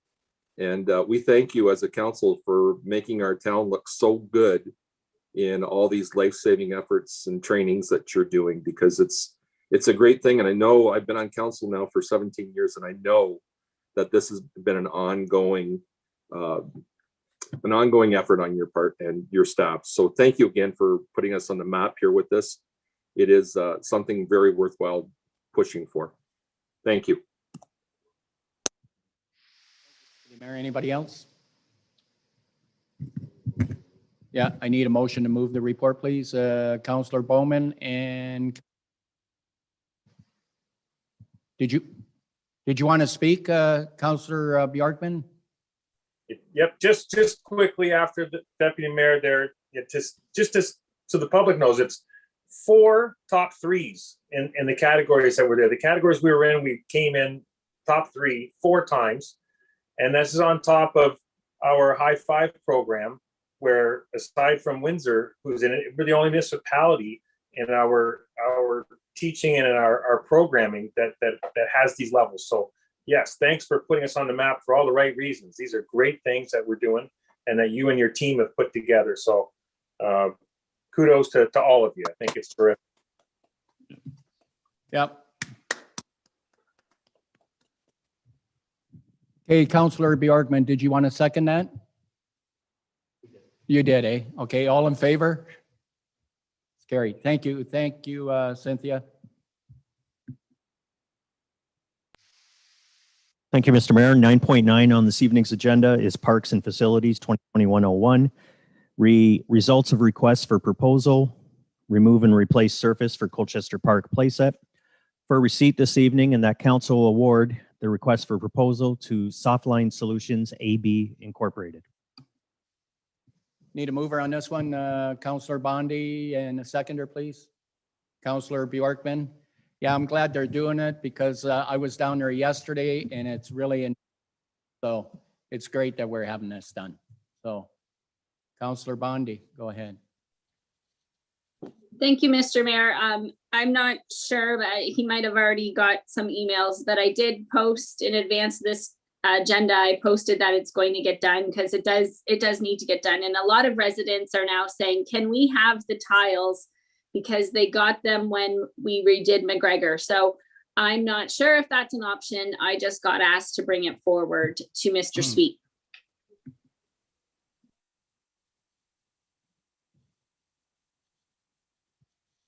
You might be able to answer that.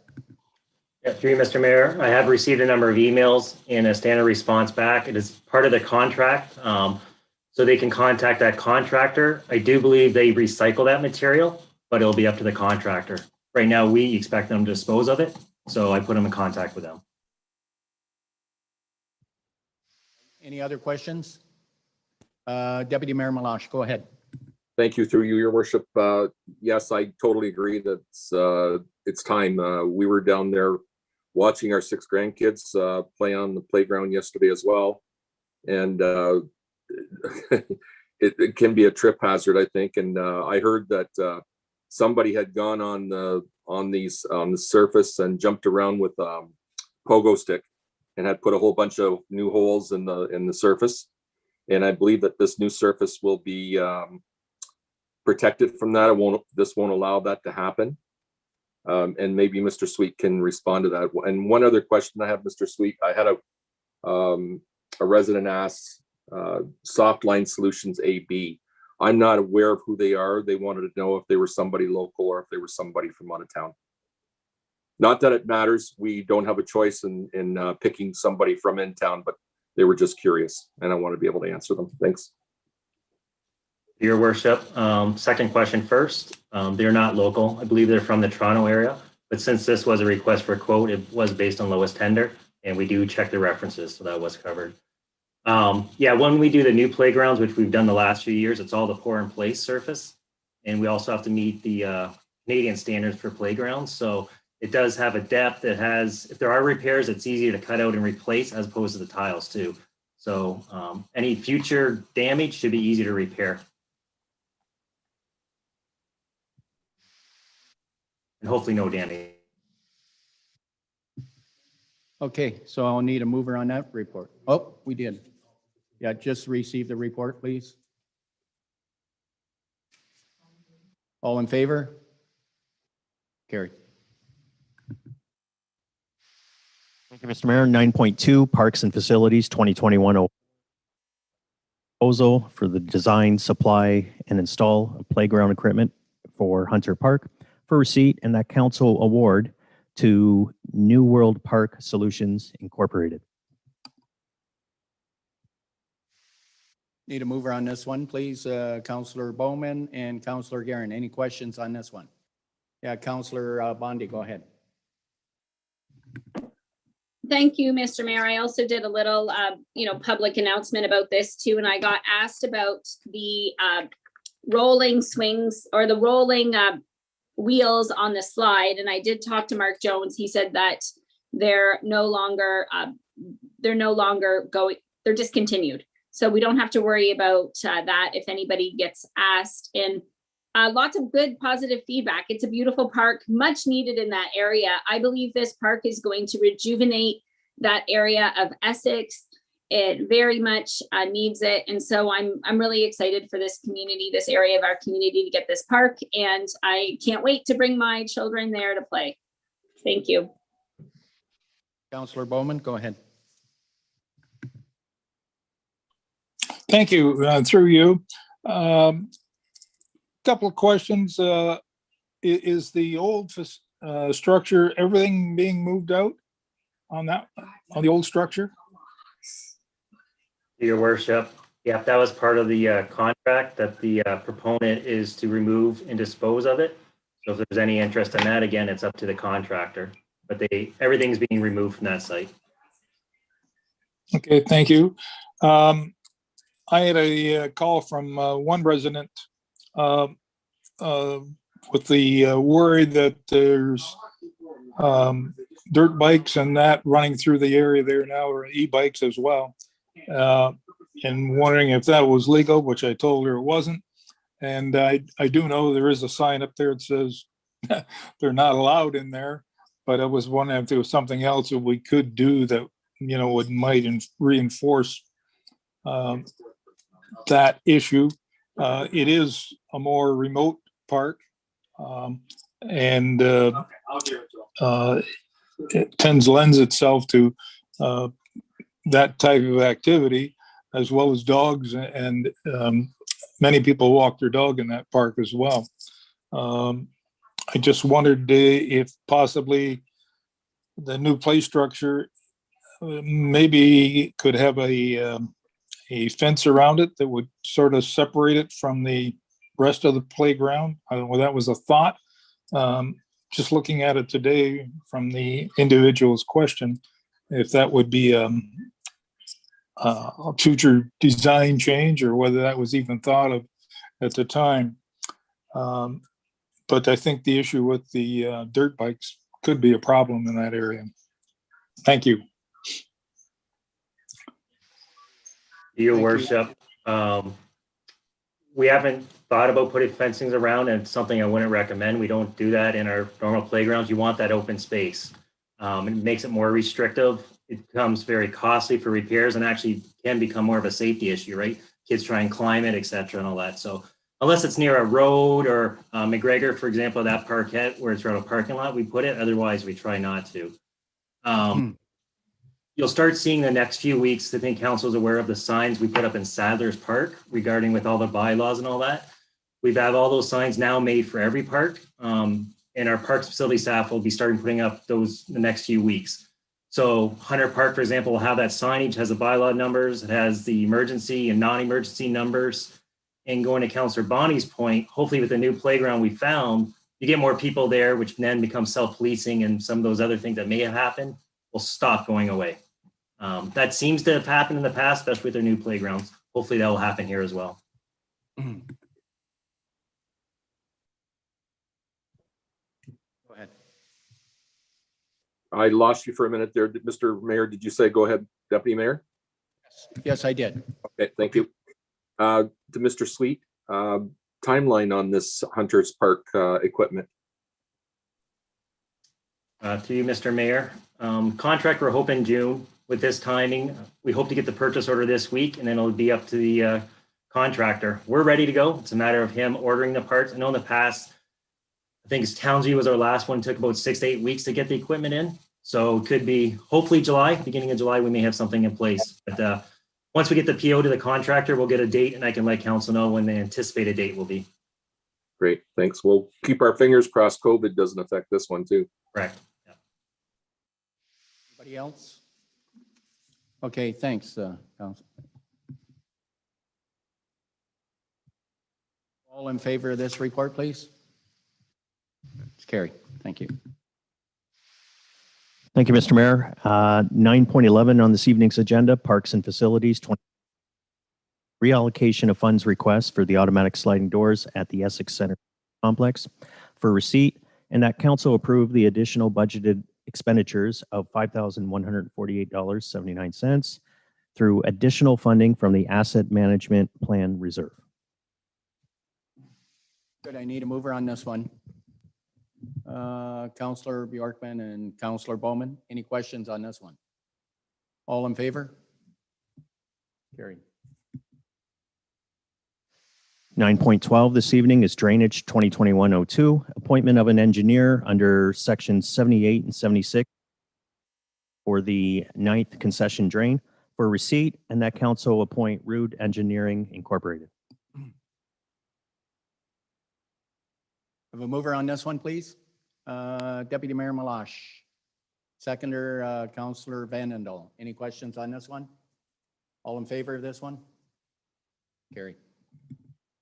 Thank you, Mr. Mayor. 9:13 on this evening's agenda is Drainage 2021-03, appointment of an engineer under Section 78 of the Drainage Act to install a new culvert in the Bassett Drain for receipt, and that council appoint Rude Engineering Incorporated. Mover, please. Councillor Vanendel and Councillor Bowman. Any questions on this one? All in favor of this one? It's carried. Thank you. Item 10, Mr. Mayor, is reports from youth members. Any reports from our youth council member, Edwa Marcinko? Anything, Edwa? Thank you, Mr. Mayor. Nothing for me tonight. Okay, thank you. Item 11, any updates from county council? I have nothing. Richard, go ahead. Or Deputy Mayor Malash, go ahead. Thank you, through you, your worship. Just letting council know that we've got some extra gas tax money coming back to the county. One of the topics we're going to be discussing on Wednesday night.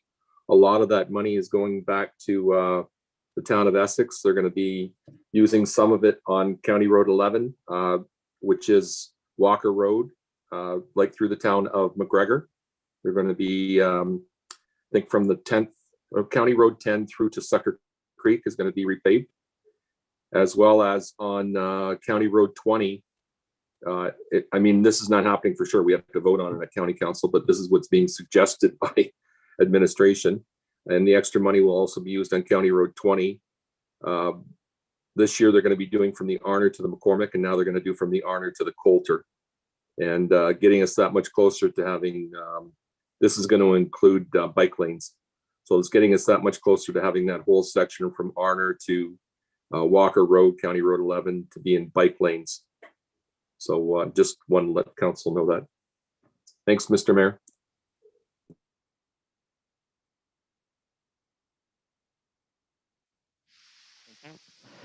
Item 12.1, correspondence to be received, that all of the correspondence listed therein be received and where indicated to further share with the community using suitable methods of communication. I'll take a motion to receive it all. If we come back to one, then we'll pull it out and talk about it. So can I have a mover, Councillor Vanendel and Councillor Bjorkman? Now go, do we want to pull one? Councillor Verbeek, go ahead. Thank you. Through you, Mr. Mayor. I note that on 12.1.7, it's correspondence from the Ministry of Municipal Affairs and Housing has a very timely request. It's an invitation for one representative of council to participate in the session for feedback with the Associate Minister of Children's and Women's Issues. It doesn't take place till June 8th, but they're requesting a response through Evan Bright by no later than May 6th. So right. I know I spoke to Councilor Bondi earlier today and I forgot to throw this across to you. I was going to ask if we could recommend that she represent us at this. It's for consultation, like I say, with the Associate Minister from Children's and Women's Issues. It's a chance for someone from our council to sit in. They're asking for members from one council rep from each municipality, and they need names by the 6th. Yeah, thank you, Councillor Verbeek. I was working on that, and that's up to council, but there's a few on council that would be good at this. And I was looking at Councillor Bjorkman. I was looking at him to see if he was interested in doing this. I was going to give him a call over the weekend, and I got so busy I didn't have a chance to call him. But it's up to council who they want to put on there. But I was going to call Councillor Bjorkman and ask him if he would. So, but it's up to council. It's a council decision. So I'm going to leave it up to council. I mean, go ahead, Councillor Bondi. Thank you, Mr. Mayor. I'm just looking at the request now, and I really think I would love to. I haven't done any conferences or anything for a while, so depending on what council wants to do, but I would be more than willing to attend this virtually on behalf of Essex Council. Councillor Bjorkman, go ahead. I would be happy to have Councillor Bondi represent us there. Good. It's up to the rest of council. So if you want to have a vote on it, go ahead. Make the motion, Councillor Verbeek. Okay, you made the motion. It's seconded by Councillor Bjorkman. Just a point of order. We already have a motion to accept all the other agenda first, so let's all right. Okay. Get that in, and then we'll deal with this one. All right. Good enough. Anything else? Deputy Mayor Malash. Thank you, through your worship. I've just lost it now. It's just give me a second. It's the item from, it's 12.1.3, Town of South Bruce Peninsula, regarding lottery licensing to assist small organizations. This is speaking in regard to a lot of our smaller organizations are not organizations that have a license that say they're not for profit. For instance, I want to say Brownies or church groups would have something, but there's a lot of small organizations that don't fit the bill of a not-for-profit. They don't have the actual license for that. Hockey teams, for instance, mom's skate club organization. They don't have this ticket because it costs money to get the license, the not-for-profit, and they have to spend some organizational time trying to get the not-for-profit. So this is saying we have these small mom and pops organizations in our towns, and we'd like to make it easier for them to be able to have a raffle or be able to have a 50-50 or those kind of things. I can remember when my kids were going through minor hockey, the 50-50s that we had every game, really we came to depend on helping us to pay for and keep costs down for those teams. And once this new legislation came in, all of that had to come to an end. You couldn't do the 50-50 as a hockey team any longer. So this is something that's being pushed, and I would like for the town of Essex to be part of this to help out our little, like I said, mom and pop type organizations in the community. And so I would like this pulled out and vote on this after we're done dealing with all the other items. Thank you, Deputy Mayor. We can pull that one and then vote on that one. Any other ones anybody wants to pull or talk about? So let's deal with the two we're going to pull first. Just have a main motion to receive all the correspondence. We'll have a motion to receive all the correspondence, and then we'll pull the two out. All in favor? That's carried. Now we'll deal with the two. So let's deal with the which one was it first? 12.1.3. Yeah, 12.1.3. We'll deal with that one first. So what's the pleasure of council on this one? Deputy Mayor Malash, go ahead. Okay, so I guess I wasn't remembering the number, but that's the one that I was talking about. Right. South Bruce Peninsula. Right. I'd like to make a motion that we support their request. And I'm just going to tell you who I think we should be copying here. AMO, and I'm not sure if it's MPPs. Just looking, sorry.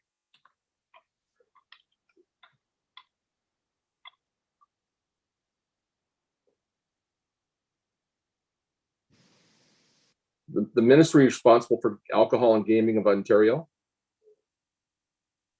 And they put their MPP, so I would say MPP Taraz Nadashak and AMO.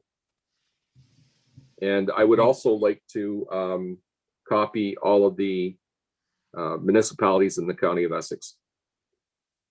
Good. Okay, thank you, Deputy Mayor. I'll need a seconder on that one, please.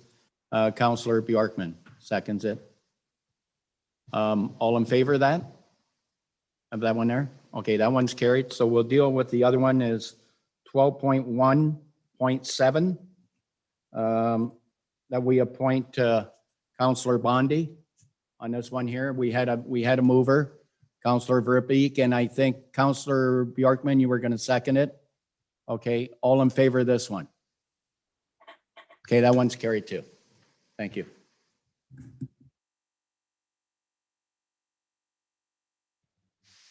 Thank you, Mr. Mayor. Item 13, committee meeting minutes. And Mr. Mayor, what I'd like to propose for council is for council to receive, approve, and adopt the minutes of the Accessibility Advisory Committee meeting and the Essex Fun Fest Committee meetings, 13.1, 13.2, and then deal with 13.3 separately, just because we're looking for a formal appointment with respect to those committees. Rob, so we'll deal with the first two. So I'll need a mover on that one. Councillor Guerin moves that one. Seconder for that.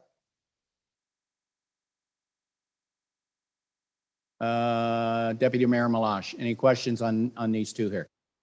All in favor? Carry. Okay, and then we'll deal with the. And then through you, Mr. Mayor, 13.3 are the striking committee minutes from April 26, 2021. That council receive and adopt as circulated the April 26 striking committee minutes, and that council hereby appoints Janice Doherty to sit as a member of the Drainage Board from May 3rd to May 3rd, 2021 to March 31st, 2022. Sherry DeCedri to sit as a member of the Committee of Adjustment from May 3rd, 21 to March 31st, 22. And Ray Beneteau to sit as a member of the Property Standards Committee, again, from May 3rd, 21 to March 31st, 22.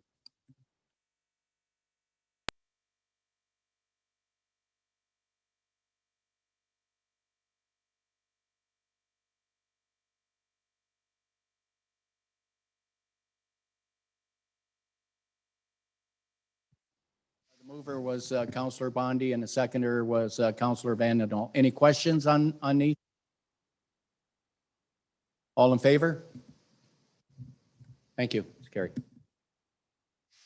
Mr. Mayor, item 14.1, that the bank payment report for the month of March 2021 be ratified as submitted.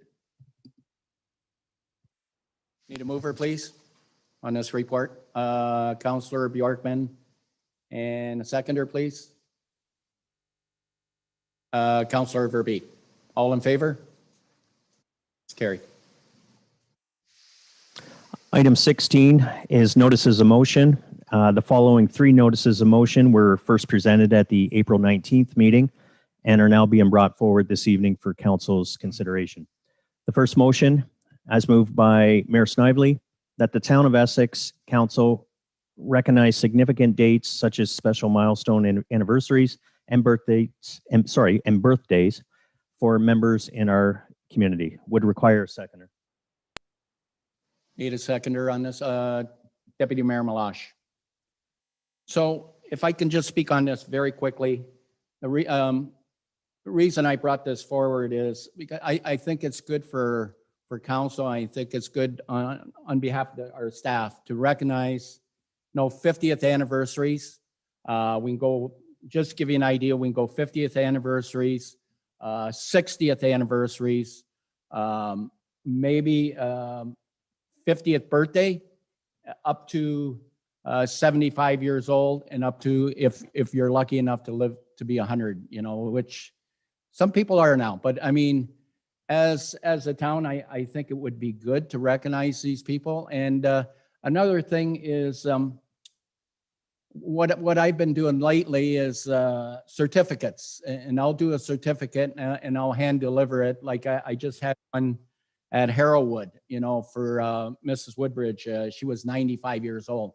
So this is something I'm throwing out there, and I think it's good. It's good for the town. It's good for council to recognize these people in our community. So I'm going to leave it up to council. I'm going to open up the floor and just see what they think. So Deputy Mayor Malash, go ahead. I think it's a fantastic idea. I know my in-laws and my parents, when they were married 60 years, they each got a certificate from the Town of Essex. And that's something they actually hang on their wall. They're very proud of it. And I think it just creates a sense of community. It's a very good idea. Now for birthdays, I think that we may want to go a little higher with the numbers. I think if you start with 50 years old or 60 years old, all of council, well, not all of council, but a lot of council would get one of those. So I think maybe we should, Morley's got his fingers up there. I think 80 is a good number to start with as well. And 80 and higher. Now, and I'm guessing that people would have to request these, or council or somebody could request on their behalf, is what I'm guessing. Yeah. Okay. Yeah, they would have to have a request called in by the family or somebody, a friend or something. But yeah, I agree with you. 50, where a lot of us are a little over 50 right now. So yeah, I agree there, Deputy Mayor. Maybe 80 and up. Okay. Maybe 80 to. Forward to getting my 80-year-old certificate someday. Thank you. Yeah. Good. Councillor Vandendal, you were next. Yes, Mr. Mayor, thank you. Through you, I'm going to vote against this. I don't think it's a good idea at all. We do not need to go looking for extra work that our staff have to look at. We just heard one of our directors say earlier, sorry, I can't do that. Our workload's too high. And now we're going to have them sending, dealing with birthday cards and anniversaries. No, that's wrong. That's not why we're here. That's not why we should be spending money. And Mr. Mayor, if you looked at Facebook yourself, you'd know that everybody knows everybody's anniversaries and birthdays from Facebook. And finally, we just accepted a piece from Chatham Kent about the future of newspapers. And this council, many members have spoken fervently about we got to save local newspapers. By doing this, you're taking away a major source of income from our local papers, and that is bad. Look at it. I read those papers every week, and there's all kinds of birthday and anniversary notices, and people pay for them, and that's how those survive. If you want to put another nail in the coffin of our local media, then yeah, you're going to charge taxpayers to send out birthday greetings. Crazy idea. You know, Counselor, I've known you for quite a while now, but I totally disagree with you. Okay, and totally disagree with you. I think this is a good thing. I think the reason I brought this forward, I think this brings us closer to our residents out there.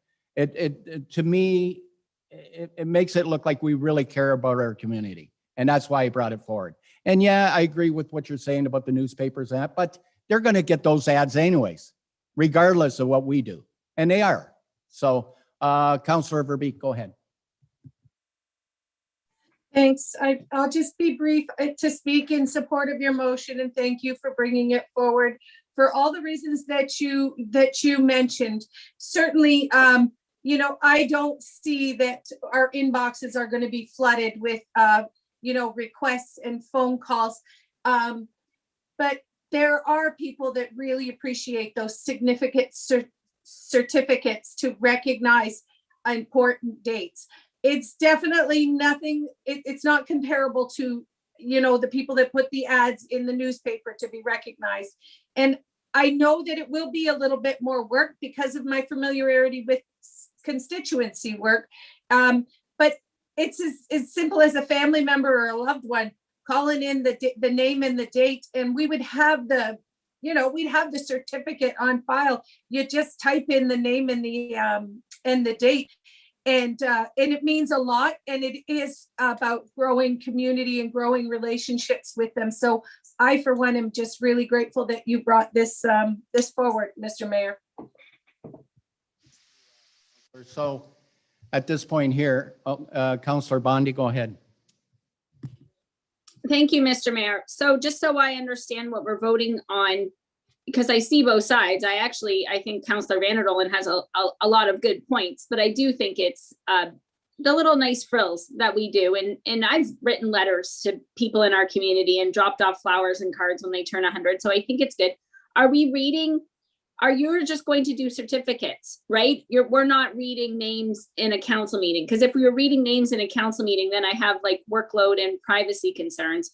But the mayor bringing certificates or mailing certificates is absolutely something I support. And I think it's something that we've done before. And so maybe it just fell off the table. I do believe that a lot of the work should be done from the mayor's office, though, maybe not burden our staff. You get a template, you fill it out. And I think it's a great idea, as long as it doesn't overburden town staff. Thank you.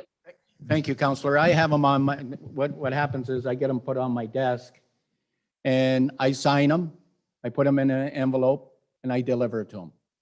So to me, I think that's really part of my job anyways. You're a public figure and you should be connected. You should be connected with your community out there. And I think, and you know what, you should see the smile on faces of elderly people when you go there and deliver that and the family's there. The family knows it's coming. Okay. I think it's a great thing. I mean, and that's why I brought it forward, and I support it 100%, or I wouldn't have brought it forward. Anybody else? Deputy Mayor Malash, go ahead. Again, I'm trying to be nitpicky here before we pass this, so we've got some details built into it, but I said 80 years old for birthdays, but should we be making it like 80, like making it marker birthdays, like 80, 85, 90, 95, 100? Exactly. Oh, Exactly. rather than 81, 82, 83. You don't correct. Getting one every year. That would just be burdensome. Yeah, you're 100% right. I was going to say 80, anniversaries. 80. Same with anniversaries, maybe starting at 50. Right. 50, 50, 60, 55, 75. 60. Yes. 75? Okay. Yep. Thank you. Counselor Garen, go ahead. Through you, Mr. Mayor. Yeah, milestones only, please, because I think after that, it just starts getting repetitious every year. We'll be saying happy birthday to the same people. So milestones, and maybe Alex could put a link on our website where people can actually physically go and just fill it out themselves. And it's easy peasy. I support it. It's okay. Thank you. I guess I'm going to open up the floor for a vote. So, and I'll need are you willing to make a motion on this one here, Deputy? Through you, Mr. Mayor. It's you moving and seconded by the Deputy Mayor. Yeah, moved by the Deputy Mayor. All in favor of doing this? It's carried. Thank you, Council. I think this is a great thing to bring forward. Thank you. Thank you, Mr. Mayor. Our next notice of motion, first presented back on April 18th, being brought forward for consideration, is a notice of motion from Councilor Verbeek that when permits are issued in accordance with bylaw 1799, that such permits only be extended or renewed once after the initial permit, so as to limit the negative impact the ongoing extensions are having on community residents and roadways. Again, as moved by Councilor Verbeek, and would require a seconder. Councilor Bondi seconded it. I'll open up. Go ahead, Councilor Verbeek. Thank you, Mr. Mayor. And I just, thanks, Deputy Mayor. I know it was through us trying to look for solutions that this came to me, because we've been hearing from residents, and I've been hearing since starting the residents that are affected by neighbors to these sites where there's the excessive dumping going on. So I've learned that some of these parcels are having their permits renewed over and over and over. So the dumping is going on for many, many years. So the idea to get the permit is that they're just, they're farmers and they're trying to build up their property where it's low and wet to improve their ability to produce. And so that was one of the first directions I looked, was to speak to some longtime farmers in the area, and to the past president of the Essex Farmers Association Federation, to find out about these. A lot of the stuff I learned in looking into this is that, for starters, much of this fill is like clay, and it's certainly not all good.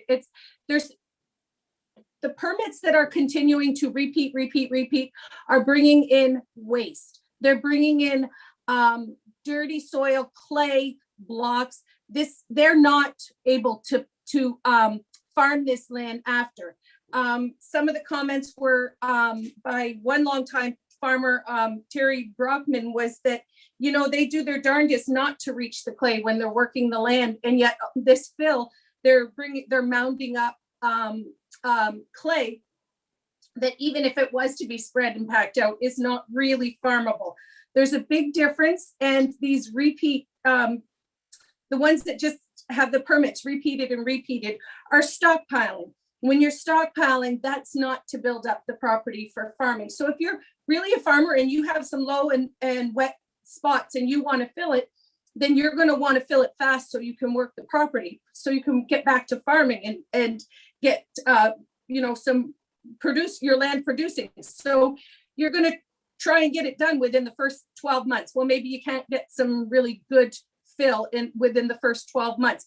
So reissuing it for another 24 should really be the max, because by turning it over, that's part of why we're creating these, what I've had several people in my last few days of phone calls call just dump sites, where the people that have the company that has to get rid of this fill is looking for sites, and they've located quite a few in our municipality, specifically in my ward, right? So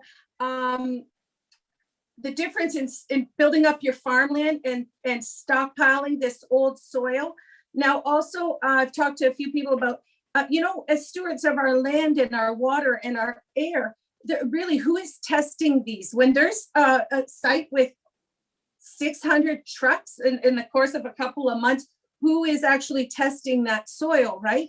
So nobody, that's the answer, unless some other concerned neighbor calls the MOE in, and then they start a file, and then the MOE can get involved. But for real, if we're going to continue to allow this to happen, we as a municipality are going to have to, or should, as stewards of this land, take on the responsibility to quality check, to ensure that we're not having dumping sites of contaminated soil. So that should fall on us, or we should find some way to put it on to the person that's decided to turn their farmland into a dumping site. One of the things I heard from the past president of the ECFA was that one of their big concerns is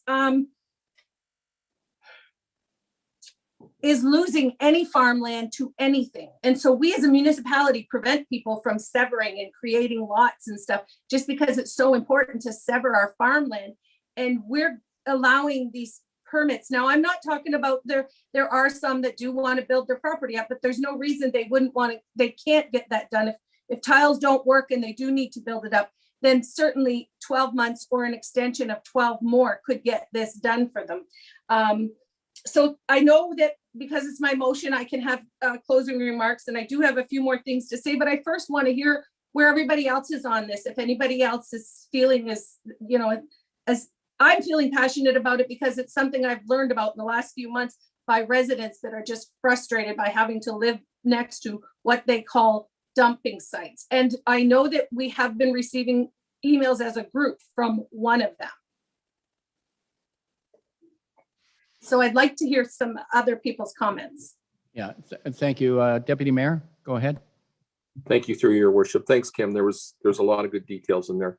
I don't want to lump everybody into the same category that they're taking, and I think Kim is not doing that. But we have to be careful that we don't lump everybody into that same category of taking whatever dirt they can get, because there are farmers out there that are legitimately trying to raise the height of their property because they're close to a creek, or close to the Canard River, or close to Cedar Creek. There's situations where the farmers are actually in instances where they're actually trying to raise the level of their property in order to keep their property from flooding. So in that sense, this is a good thing. And we don't get complaints from every site. It's just certain sites. And sometimes it's a complaint of not in my backyard, because they don't want to see the trucks. It is maybe a good thing for the property owner that's getting the dirt, but it's a bad thing for somebody to have 600 trucks over a period of time go by their house when they're used to normally a quiet neighborhood.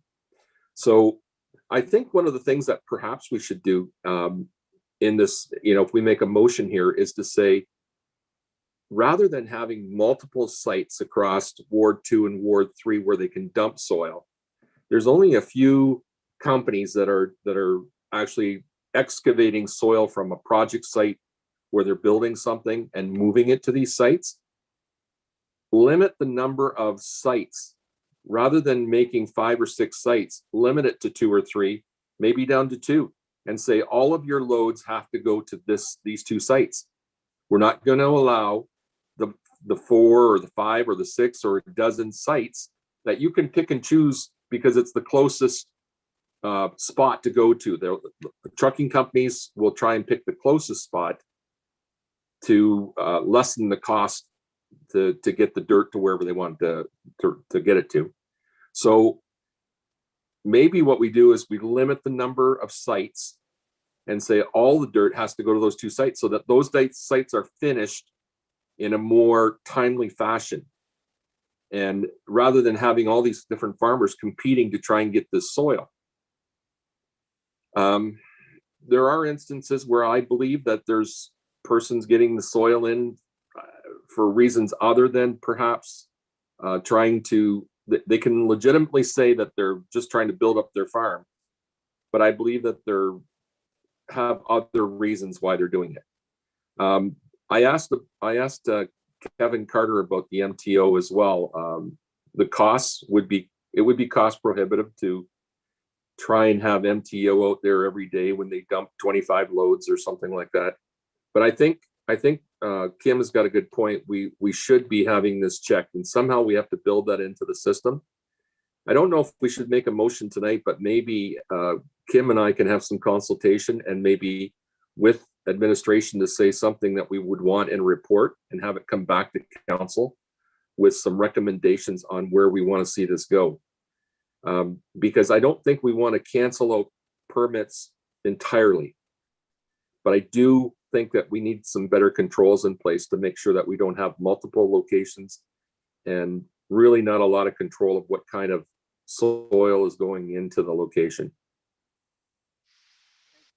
Deputy Mayor, I think you're 100% right there. I think maybe you yourself and Councillor Verbeek should meet with administration and maybe make some recommendations there and let them come back with the report.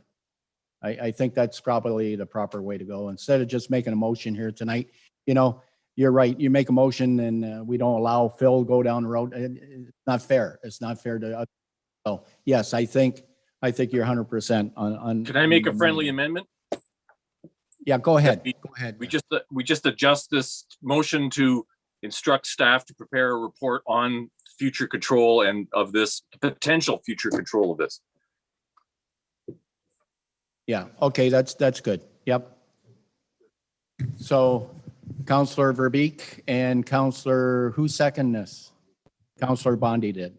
So we'll come back with the report. That's good, Deputy Mayor. That's suitable for you and Councillor Verbeek. So all in favor? Can we speak a little more on it? My motion was that we limit the repeats of the permits, not that, I think it was misunderstood, not that we stop the permits, because I think that as the Deputy Mayor said, there are definitely farmers that need to do this and need to bring in, X amount lots of fill to bring their property up, as do some homeowners. But my motion was speaking to taking over 2 years to do the project and prolonging this on, making it an ongoing site. It wasn't about to limit or to stop it.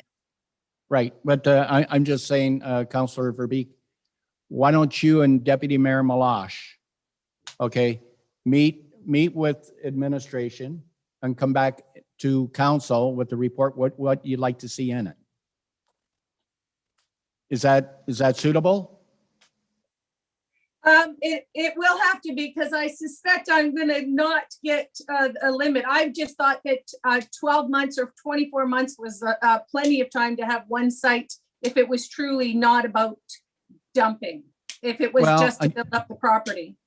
Okay, I can see your point there, Councillor Verbeek. I can see your point, but then I'll give you an example on Walker Road coming into Harrow, Spitaleri property there.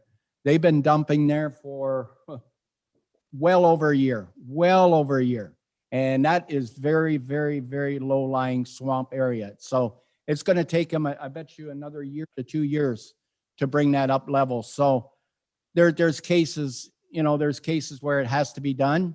But let's, like I say, if you'd like to come back with a report, and Chris is going to speak on it right now. Go ahead. Thank you, Your Worship.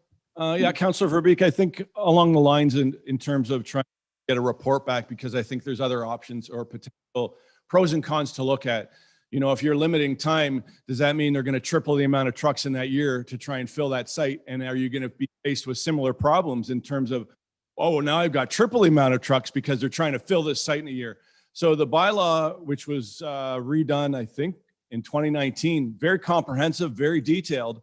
And there's certain things you can do with the property. And I think that's the key, is we need to stick what can we do and what don't we want people allowed to do on the property.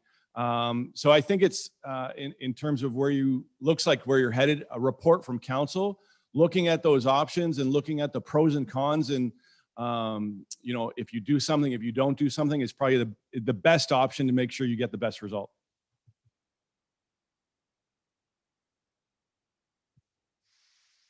Rondi, go ahead. Thank you. I'm in favor of getting a report as well. I do like the limiting, because I do think we've ran into a couple messy situations and we've learned some hard lessons, and then council got dragged into it and neighbors got dragged into it, and years have passed and dirt and fill is going here and there, and people are buying houses and selling houses and nobody really knows what's going on. So I'm not sure if there's a way going forward to incorporate the drainage committee and extensions or something like that, a role that takes out what we have right now is one person and or council, like a role where it's a committee of experts in the field helping to make decisions. That's why we have some of these committees of the public where it doesn't become political, where that's my friend or her friend or his friend. So I want the report. I'm just looking at the approximate quarter of the report. I want to see how we can track our reports. We're already waiting for a report from the deputy mayor for drainage billing. And so now this is another one. I just want to get quarters on when we're getting these reports as well. Thank you, Councillor. Anybody else? Anybody else? Lori, you had your hand up. Go ahead. Thanks, Mr. Mayor. You know, yeah, a report to council would definitely give everyone the information to be able to make an informed decision based on the evaluation, really. So we do have a lot of pros and cons that we've already looked at.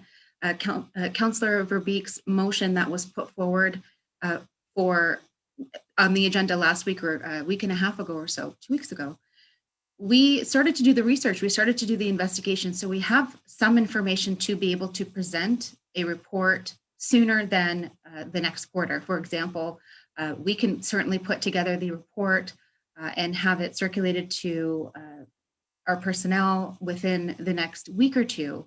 But there are, what I'm hearing, issues that are site-specific. And again, those site-specific issues, we welcome members of the public and council to speak with us, to call us, to email us about site-specific concerns. The bylaw is fairly new, and CAO Nupsy did mention that it is fairly new and was put through the ringer for review between infrastructure, building services, bylaw enforcement, and as well as legislative services.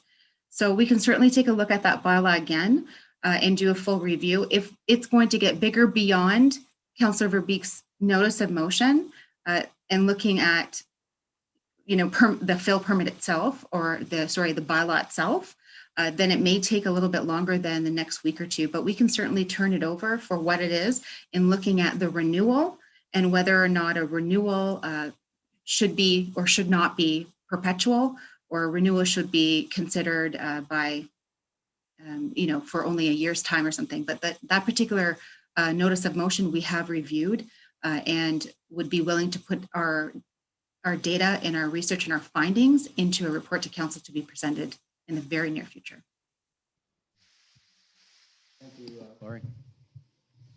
Through you, Mr. Mayor, just so I can confirm, there's been a number of friendly amendments, so I just want to make sure I somewhat captured the notice of motion, or the motion moved by Councillor Verbeek and seconded by Councillor Bondy. What I do have is that administration be directed to to review and prepare a report with recommendations on the issues, pros and cons related to fill sites and limitations on number of sites, permits, and their extensions thereof. That's good for you, Councillor Verbeek. I'd like to include the meeting with the deputy mayor, myself, and staff while they're already working on this report. Yep, not a problem there. Thank you. Okay. For Van den Dolen, go ahead. I just wanted to point out that the reason I made the friendly amendment is that I disagree with a blanket ban. These aren't all bad guys doing dirty dumping of rotten stuff. I mean, there are some good people doing good work. The Transportation Museum on the Arner Town line a year or two ago took in, well, I think several hundred truckloads and raised a previously useless, soggy 20-acre plot, replaced the soil, and now they grow winter wheat. And then in the fall and the summer and the fall, they use it for rodeos and things. Does double duty, and that was a great improvement to a piece of land that wasn't farmable, it wasn't wetland, it wasn't anything. And I have to say, I disagree with any sort of false limits, or we need to treat each case special. I mean, we're talking about people's land. They're, you know, in some cases, a major part of their asset values, and we need to be fair. And maybe somebody's a small contractor and can't finish it in 1 year, you know, and I don't see a reason to put limits on sites. I mean, we don't limit roadside stands or anything. Why would we limit? Anyway, that's enough. Thank you.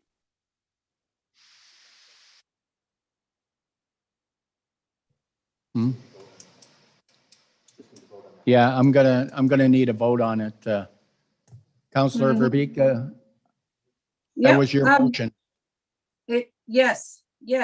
And so I was, you know, I want to thank Councillor Vanderdoel, and if I had gotten to do my full argument and my closing remarks, definitely highlighted that very successful story over at the Transportation Museum. It was uncomfortable for neighbors and all the trucks bringing in that dirt, but they're using that very successfully.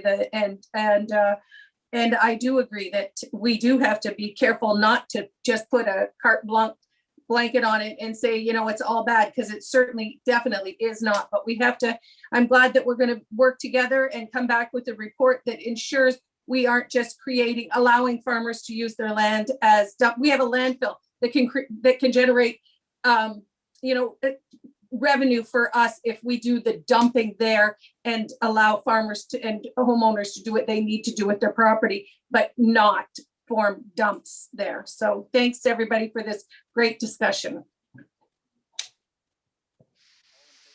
Please. I need a vote here. All in favor of that motion? Carried. Thank you, Mr. Mayor. And the third notice of motion back for consideration this evening is a notice of motion from Councillor Verbeek that a secondary plan be created for McGregor, similar to those issued in Essex Center, Harrow, and Colchester South, and as indicated in the strategic plan for this term of council, as moved by Councillor Verbeek, and would require a seconder. Do I have a seconder on this one? Deputy Mayor Malash. Go ahead, Councillor Verbeek. Thanks through you, Mr. Mayor. Geez, I'm gonna be quick because I think we're probably all getting tired. We started early tonight. It's just, you know, we have 4 town centers, and we have a secondary plan for Colchester. There's, you know, we don't have a plan for McGregor for anything on the books. And so a lot of the time when things come up and I have residents say, you know, how come Colchester's getting this again? How come Harrow's getting that again? And I say, well, it was in the plan. It was in the plan. And we really don't. I have talked to residents that have emails and, you know, paperwork dating back to consults that happened as far back as like 2015. And these never did get in the books. They had public consultations at the new community center. They had visioning at the KFC where they pulled the residents out, and over and over, a lot of the same requests and a lot of the same things came out with, you know, hope for, you know, some things to happen. Why don't we have a skate park and a walking track, you know, and a splash pad that many councillors here will tell you remember that in 2016, all 4 town centers were promised a splash pad. So since I have, you know, I hear as the ward rep, oh, we're neglected, that, you know, we talk, gosh, you know what? There was a post about Hunter Park by the town today or yesterday, And there were people commenting, oh, great, more for Essex. When is McGregor going to get a splash pad? And so that's the kind of sentiment that I'm getting. And I mean, not that I don't believe it myself. I think that we need to make it official, right? And we need to have a plan. All three of our 4 town centers have a plan. And McGregor, we don't have a, 2 years from now, we're going to do this, 5 years from now, 6 years, this is 10 years. We could be earmarking money out of every budget to build towards the splash pad that I've been hearing about since the first one went in, and so I'm just hoping that we can open this up as council, and I'm hoping everybody's, feeling the same way, that we have to get a plan in motion for McGregor, because every time we end up at, dividing up the monies, it goes elsewhere. And I'd like to hear from other council on this as well, before we decide how to move forward. Thank you. Thank you. Thank you, Councillor Verbeek. It's funny where this is on the agenda tonight, because Deputy Mayor and myself, we spoke on this issue yesterday a little bit. And we did touch, I think, Deputy Mayor, we touched on the splash pad for one thing. And McGregor is growing. I think there's about 3 or 4 proposed subdivisions going to go in there. So we do have growth there. So, but I'll open it up. Deputy Mayor, go ahead. Thank you, through your worship. It's something that's been pushed off, and I think sort of forgotten. Part of the issue is that the Essex side of County Road 11, there's not a lot of business development on that side of the road. Mostly seems to be on the Amherstburg side of the road, on the western side of the road. So, but one of the things that we talked about in the past too, when we go to develop a strategic plan for McGregor, it would be really nice to have Amherstburg on board, because if we say, okay, we want to go forward with a different kind of sidewalk on that side, we want to put garbage receptacles up, if we want to put planters of a certain style, it would be really nice to have both sides of the road completed with the same kind of materials. So we do have a meeting hopefully coming up. We've asked administration to set that up, to have a meeting between the Essex Council and the Amherstburg Council. This may be a golden opportunity to bring up strategic plan. If Essex is really looking at this, and of course, it's not going to happen in 2021. We've already got our budget set for 2021. But we all know that in about 6 months from now, we'll have a budget 22 coming up. That would be a golden opportunity for us to say, hey, in this term of council, we started the move towards a strategic plan for McGregor in Ward 2. And I think it's really coming of time for this to happen. We've done, like as Kim has said, a strategic plan for Essex, Harrow, Colchester, all our major urban centers. The only one that's remaining now is McGregor. And who knows, like the mayor has said, we've got some additional proposed subdivisions that are going to happen in the town of McGregor. And the population there is really starting to, move up the ladder here. So it'd be nice to have some kind of strategic plan for them in Ward 2 in McGregor. And again, I think it would be even better if we could coordinate it with the town of Amherstburg. Thanks, Mr. Mayor. Anybody else on this here, please? Councillor Bondi, go ahead.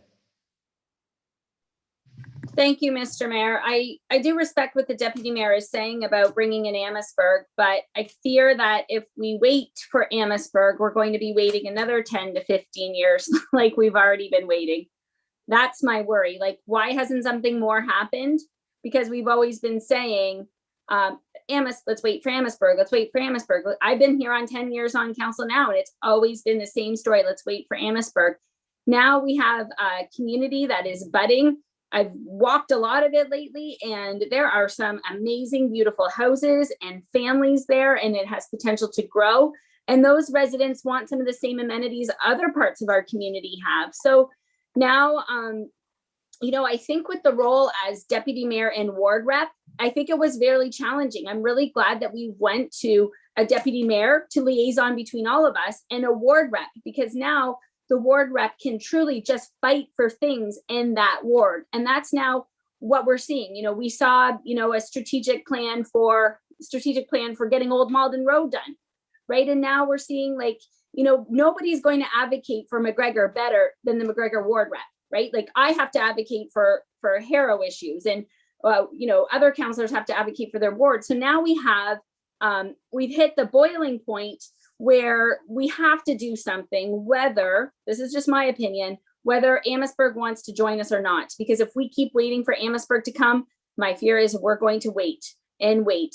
So yeah, I say if we are going to have that conversation with Amherstburg, we give them a window, or we give, maybe the deputy mayor and the ward rep go meet with Amherstburg, but that has to be done, say July. So we know what we're doing going into the next year's budget. Because if we do not put a time frame on this, we're going to be waiting another 10 years. And I don't believe Councillor Verbeek wants to do that. She wants to feel a sense of accomplishment for the families in that area. And so I've added up the money that McGregor has got over the years in community services. And one year it was 300,000 here and 400,000 there and 1.1 million here. And Ward 2 was 16,000 for flagpoles. And I'm not sure those flagpoles are even done, but definitely time. And like we did with Essex Center Splash Pad, when we did the Essex Center Splash Pad, we didn't just do it. We put 50, 75 away until we had a little bit of money. So, I'm all in favor of, we could look at the council contingency funds, this 2021 budget. We could put 25 away this year. We have to start somewhere, because if we're waiting for the other partners, we're going to be waiting. And I don't think this councillor just wants to wait. So thank you. Thank you, Councillor. Councillor Verbeek. I really appreciate everybody's comments. And I do agree that we can't move forward with a plan for McGregor without consultation with Amherstburg. But again, ever since I've been involved, I hear, well, we can't do that because of, it has to be both municipalities. So is it time? I think our deputy mayor has already brought that forward. I'm waiting for I was so excited when he asked for this consultation with the Amherstburg for us to have a sit down, because it is time. We need to, with the water, with Coan Park, we need to sit down with Amherstburg, just say okay, divest,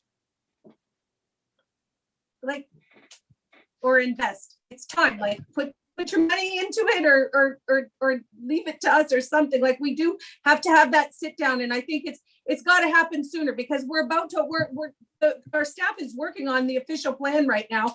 And it has to have an entire section on a vision and on a plan for McGregor in that completed plan. Otherwise, it's going to come forth with plans for all three town centers again. And we didn't have one for McGregor because Amherstburg, we didn't cooperate or collaborate with Amherstburg. So we got to do it right away, because it's now that they're working on our plan. Okay, I think thank you. Lori has something else to add before we vote. Yes, go ahead, Lori. Thank you, Mr. Mayor, through you to everyone tonight. To clarify, the town of Essex has not opened up the official plan for a 5-year review just yet. We are very close to preparing our RFP to be able to bring in a consultant to assist us with that. That was approved in the budget and has rolled over since, for a slew of reasons as indicated last year during budget deliberations. So we are going to open up the official plan for something called that 5-year review. It's just to clarify, Councillor Verbeek, the lands in McGregor are designated for a hamlet designation. So that hamlet designation is very flexible, and the flexibility of that designation allows us to rezone the lands for a slew of permitted uses to be able to shape McGregor to a future for, let's just say, neighborhood commercial or local commercial. We have the ability to plan ahead, and we have the ability to look for that horizon when it comes to number crunching for available employment lands, such as commercial as indicated, also the residential lands. How much land is designated in McGregor? We have the sanitary servicing capacity that you have heard time and time again that we need to consider. So there is a lot to consider when it comes to McGregor's future. We see it busting at the seams. We see that there are developers, one I just spoke to, a third potential developer that wants to be in the race for what is left in the lagoons on the Amherstburg side. Consultation with Amherstburg is absolutely crucial to this. Consultation with the public is absolutely crucial to this. During that official plan review, we can't do it internally. And as one of my teammates said tonight, I don't have the resources to be able to complete a secondary plan internally. The great thing though, is that council has approved a budget for us to be able to open up the 5-year official plan, to be able to bring in a consultant. We were planning on having the consultant look at all of the policies in our official plan. That's what the review does. It also looks at the inventory of available residential lands, commercial lands, etc., and looks at the vision for each of our urban centers, our settlement areas. McGregor is something called a secondary settlement area. So it is highlighted. It does have a vision. The hamlet designation allows us to, it's very flexible. By this particular notice of motion, I want council to know though, it does tie our hands to saying that we must have a secondary plan. I want you to know as a professional though, our recommendation is that if you could give us a chance to make a recommendation on whether maybe we look at the hamlet designation, we make it even more flexible. Maybe it's a rezoning project for the entire municipality. Maybe it's a collaboration between Deputy CAO's suites department, a collaboration with Parks and Recreation and the planning and development and building department. There's so much that we can do that I don't recommend that we are limited solely to a secondary plan, because we built in some flexibility to allow us to have a future vision. Thank you, Laurie. You know, one thing I think you hit on was sewage capacity. You know, we do have a problem there, and we're going to have to sit down with Amherstburg for expansion on that lagoon system, because like Laurie was speaking, she talked to a developer. That same developer come to my house yesterday at 3:30 in the afternoon on a Sunday and sat at my kitchen table. McGregor, 51 new homes he wants to put in. We haven't got the capacity. I mean, he's in line. So this is something what, you know, for this to go forward with the McGregor plan, the sewage capacity is a big item here. And we're going to have to sit down with the town of Amherstburg administration and to see what we can come up with to improve sewage capacity. So, but thanks a lot, Laurie, for your input there. Thank you. Deputy Mayor Malash, go ahead. Thank you, through your worship. Councillor Bondi alluded to the idea that because I was deputy mayor and Ward 2 councillor at the same time, that I sort of forgot about McGregor, but absolutely not. We've got $1 million recreation and library and community center, doctor's office. During that time frame that I was deputy mayor in Ward 2, we brought that in, had that constructed. We put $100,000 playground equipment in front of that facility. We put $300,000 into tennis courts at Coan Park. We put a parquet in at where the old library existed. That was about $65,000. So there's been money that's been spent in McGregor. But I do believe that we need to go forward on a strategic plan for McGregor, regardless of whether or not Amherstburg decides that they want to join us. But I think for the betterment of McGregor, we need to try and coordinate a strategic plan for both sides of the road. It's going to look like it's not going to look very good if one side of the road is completed and the other side is not. And it doesn't work very well most of the time when you try and shame somebody who you want to try and partner with to try and make them look bad. So I think it's a good idea, first of all, to put money aside to maybe go forward with a strategic plan, but it's really not a good idea to try and move forward without first talking to Amherstburg and saying, look, this is good for both of us. Let's try and move forward on a plan together. And if they can't afford it in 22 and they can do it in 23, that's fine. We wait and we do it together. it's much better off to do it in partnership than it is to try and do it alone. Counselor Bowman, you were next. Thank you. And all the discussions going on has been great. I think a couple of points to look at. Amherstburg used a system where they consolidate most of their facilities in one area and not so much outside, where we basically have kept the 4 areas going, in our municipality. The difference, I think, today is there's a new council in the last term of office in Amherstburg, and I think you've seen a shift where they're a little more willing to change their thought and look a little differently at how they're moving forward. And I think it's the ideal time for us to be involved with them to discuss the things moving forward and do things together. And I realize, and I know Kim is gung ho to move forward, but I think it would be far better to work in consultation with each other moving forward, if that's possible. And we will come out in the end to be better for it. It may take a little longer to get there, but the big goal is that we get there. And I think that's the important part. Thank you.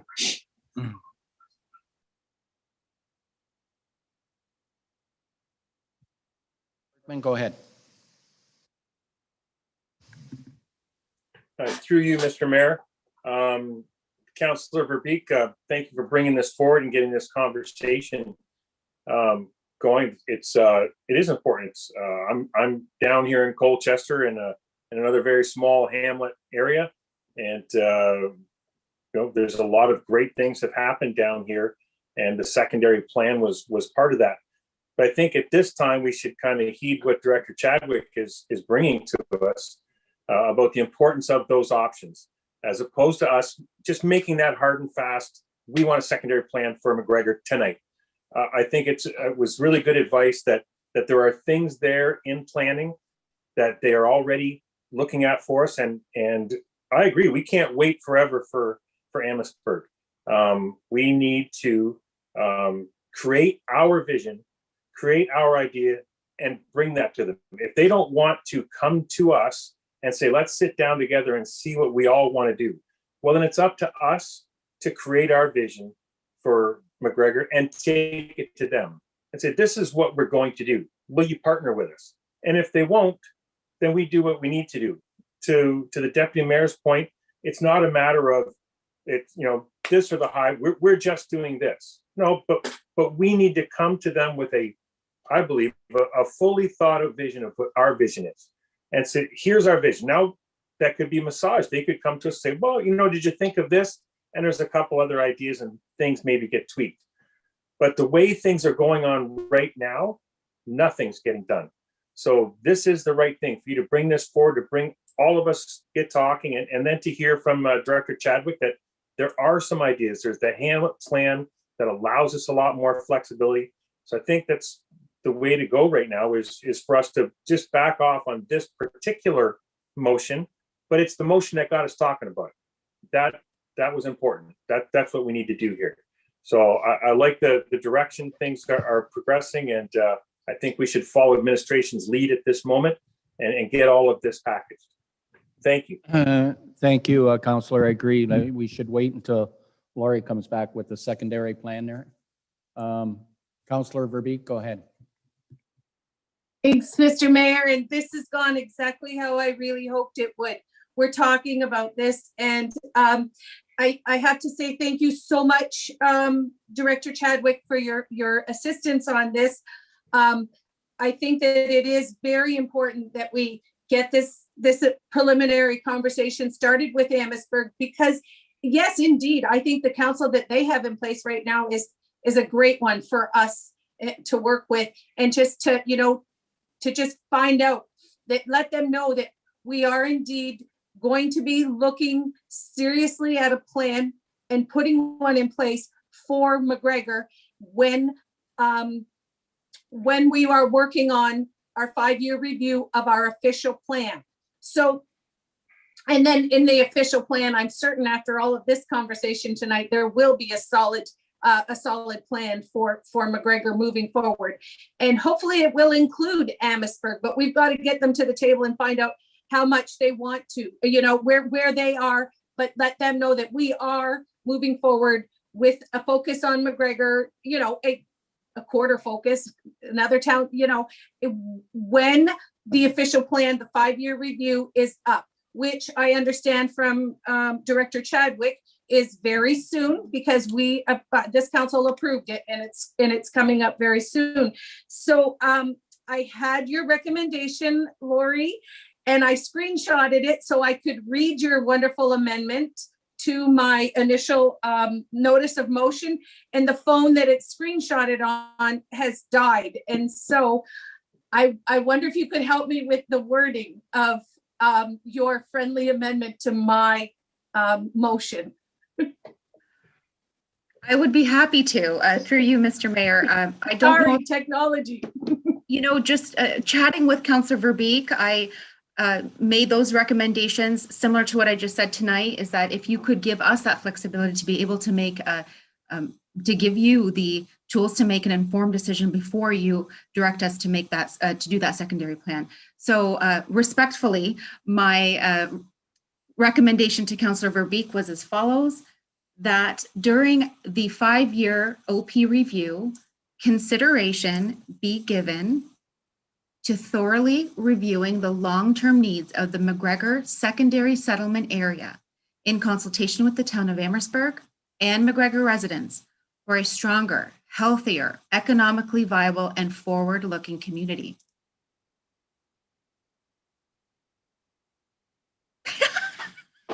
Sorry, So moved by me. Okay. Deputy Mayor Malash, you were the seconder. Are you okay with the change? Okay. All in favor of that?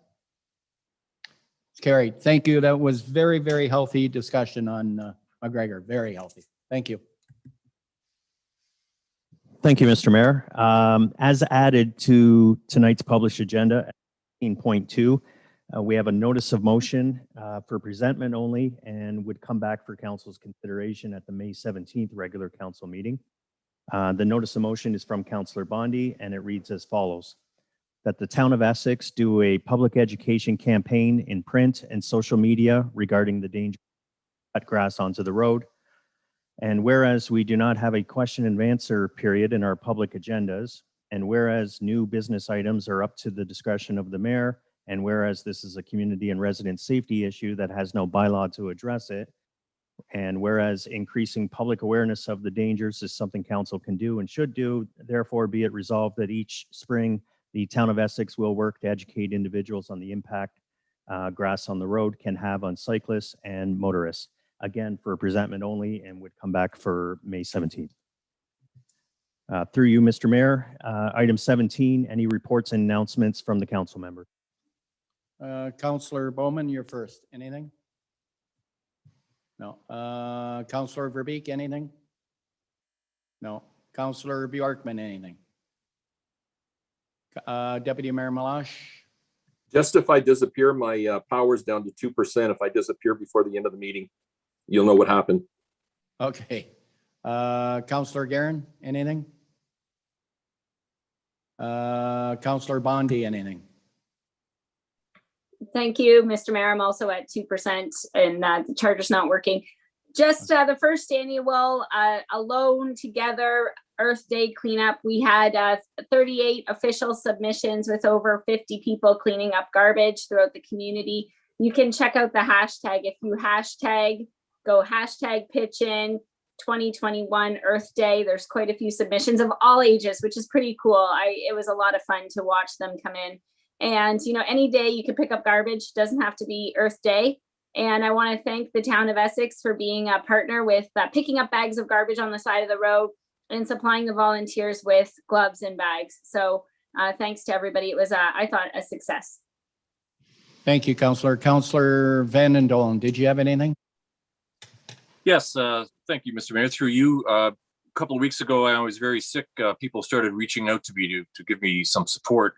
I got several phone numbers and I'm on a bunch of platforms, and there were more than 100 phone calls that offered me support and wished me well. And I just want to thank them all from the bottom of my heart. I tried to thank everyone in person, but I know I missed a few dozen. There were, over 100 of you, but my wife and I thank you a ton. Take care. Don't get this.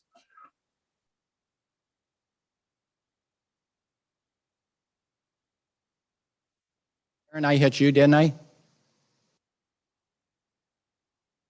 Yeah, okay, so everybody said, I have nothing, so go ahead. Thank you. Now at bylaws for this evening. For third and final reading, bylaw 2015 to confirm the proceedings from April 19th. Need a mover on this one. Councillor Bowman and Deputy Mayor Malash, all in favor? Carried, thank you. Bylaw 2017, that bylaw 2017 being a bylaw for the declaration and disposition and providing for such interest to be released or disposed by way of direct private transfer to the abutting landowner, be read a first, a second, and third time and be finally passed. Third. Mover, please, Councillor Van Dolen, and all in favor? Carried. Bylaw 2018, also for three readings, being a bylaw to deem registered plan 1460.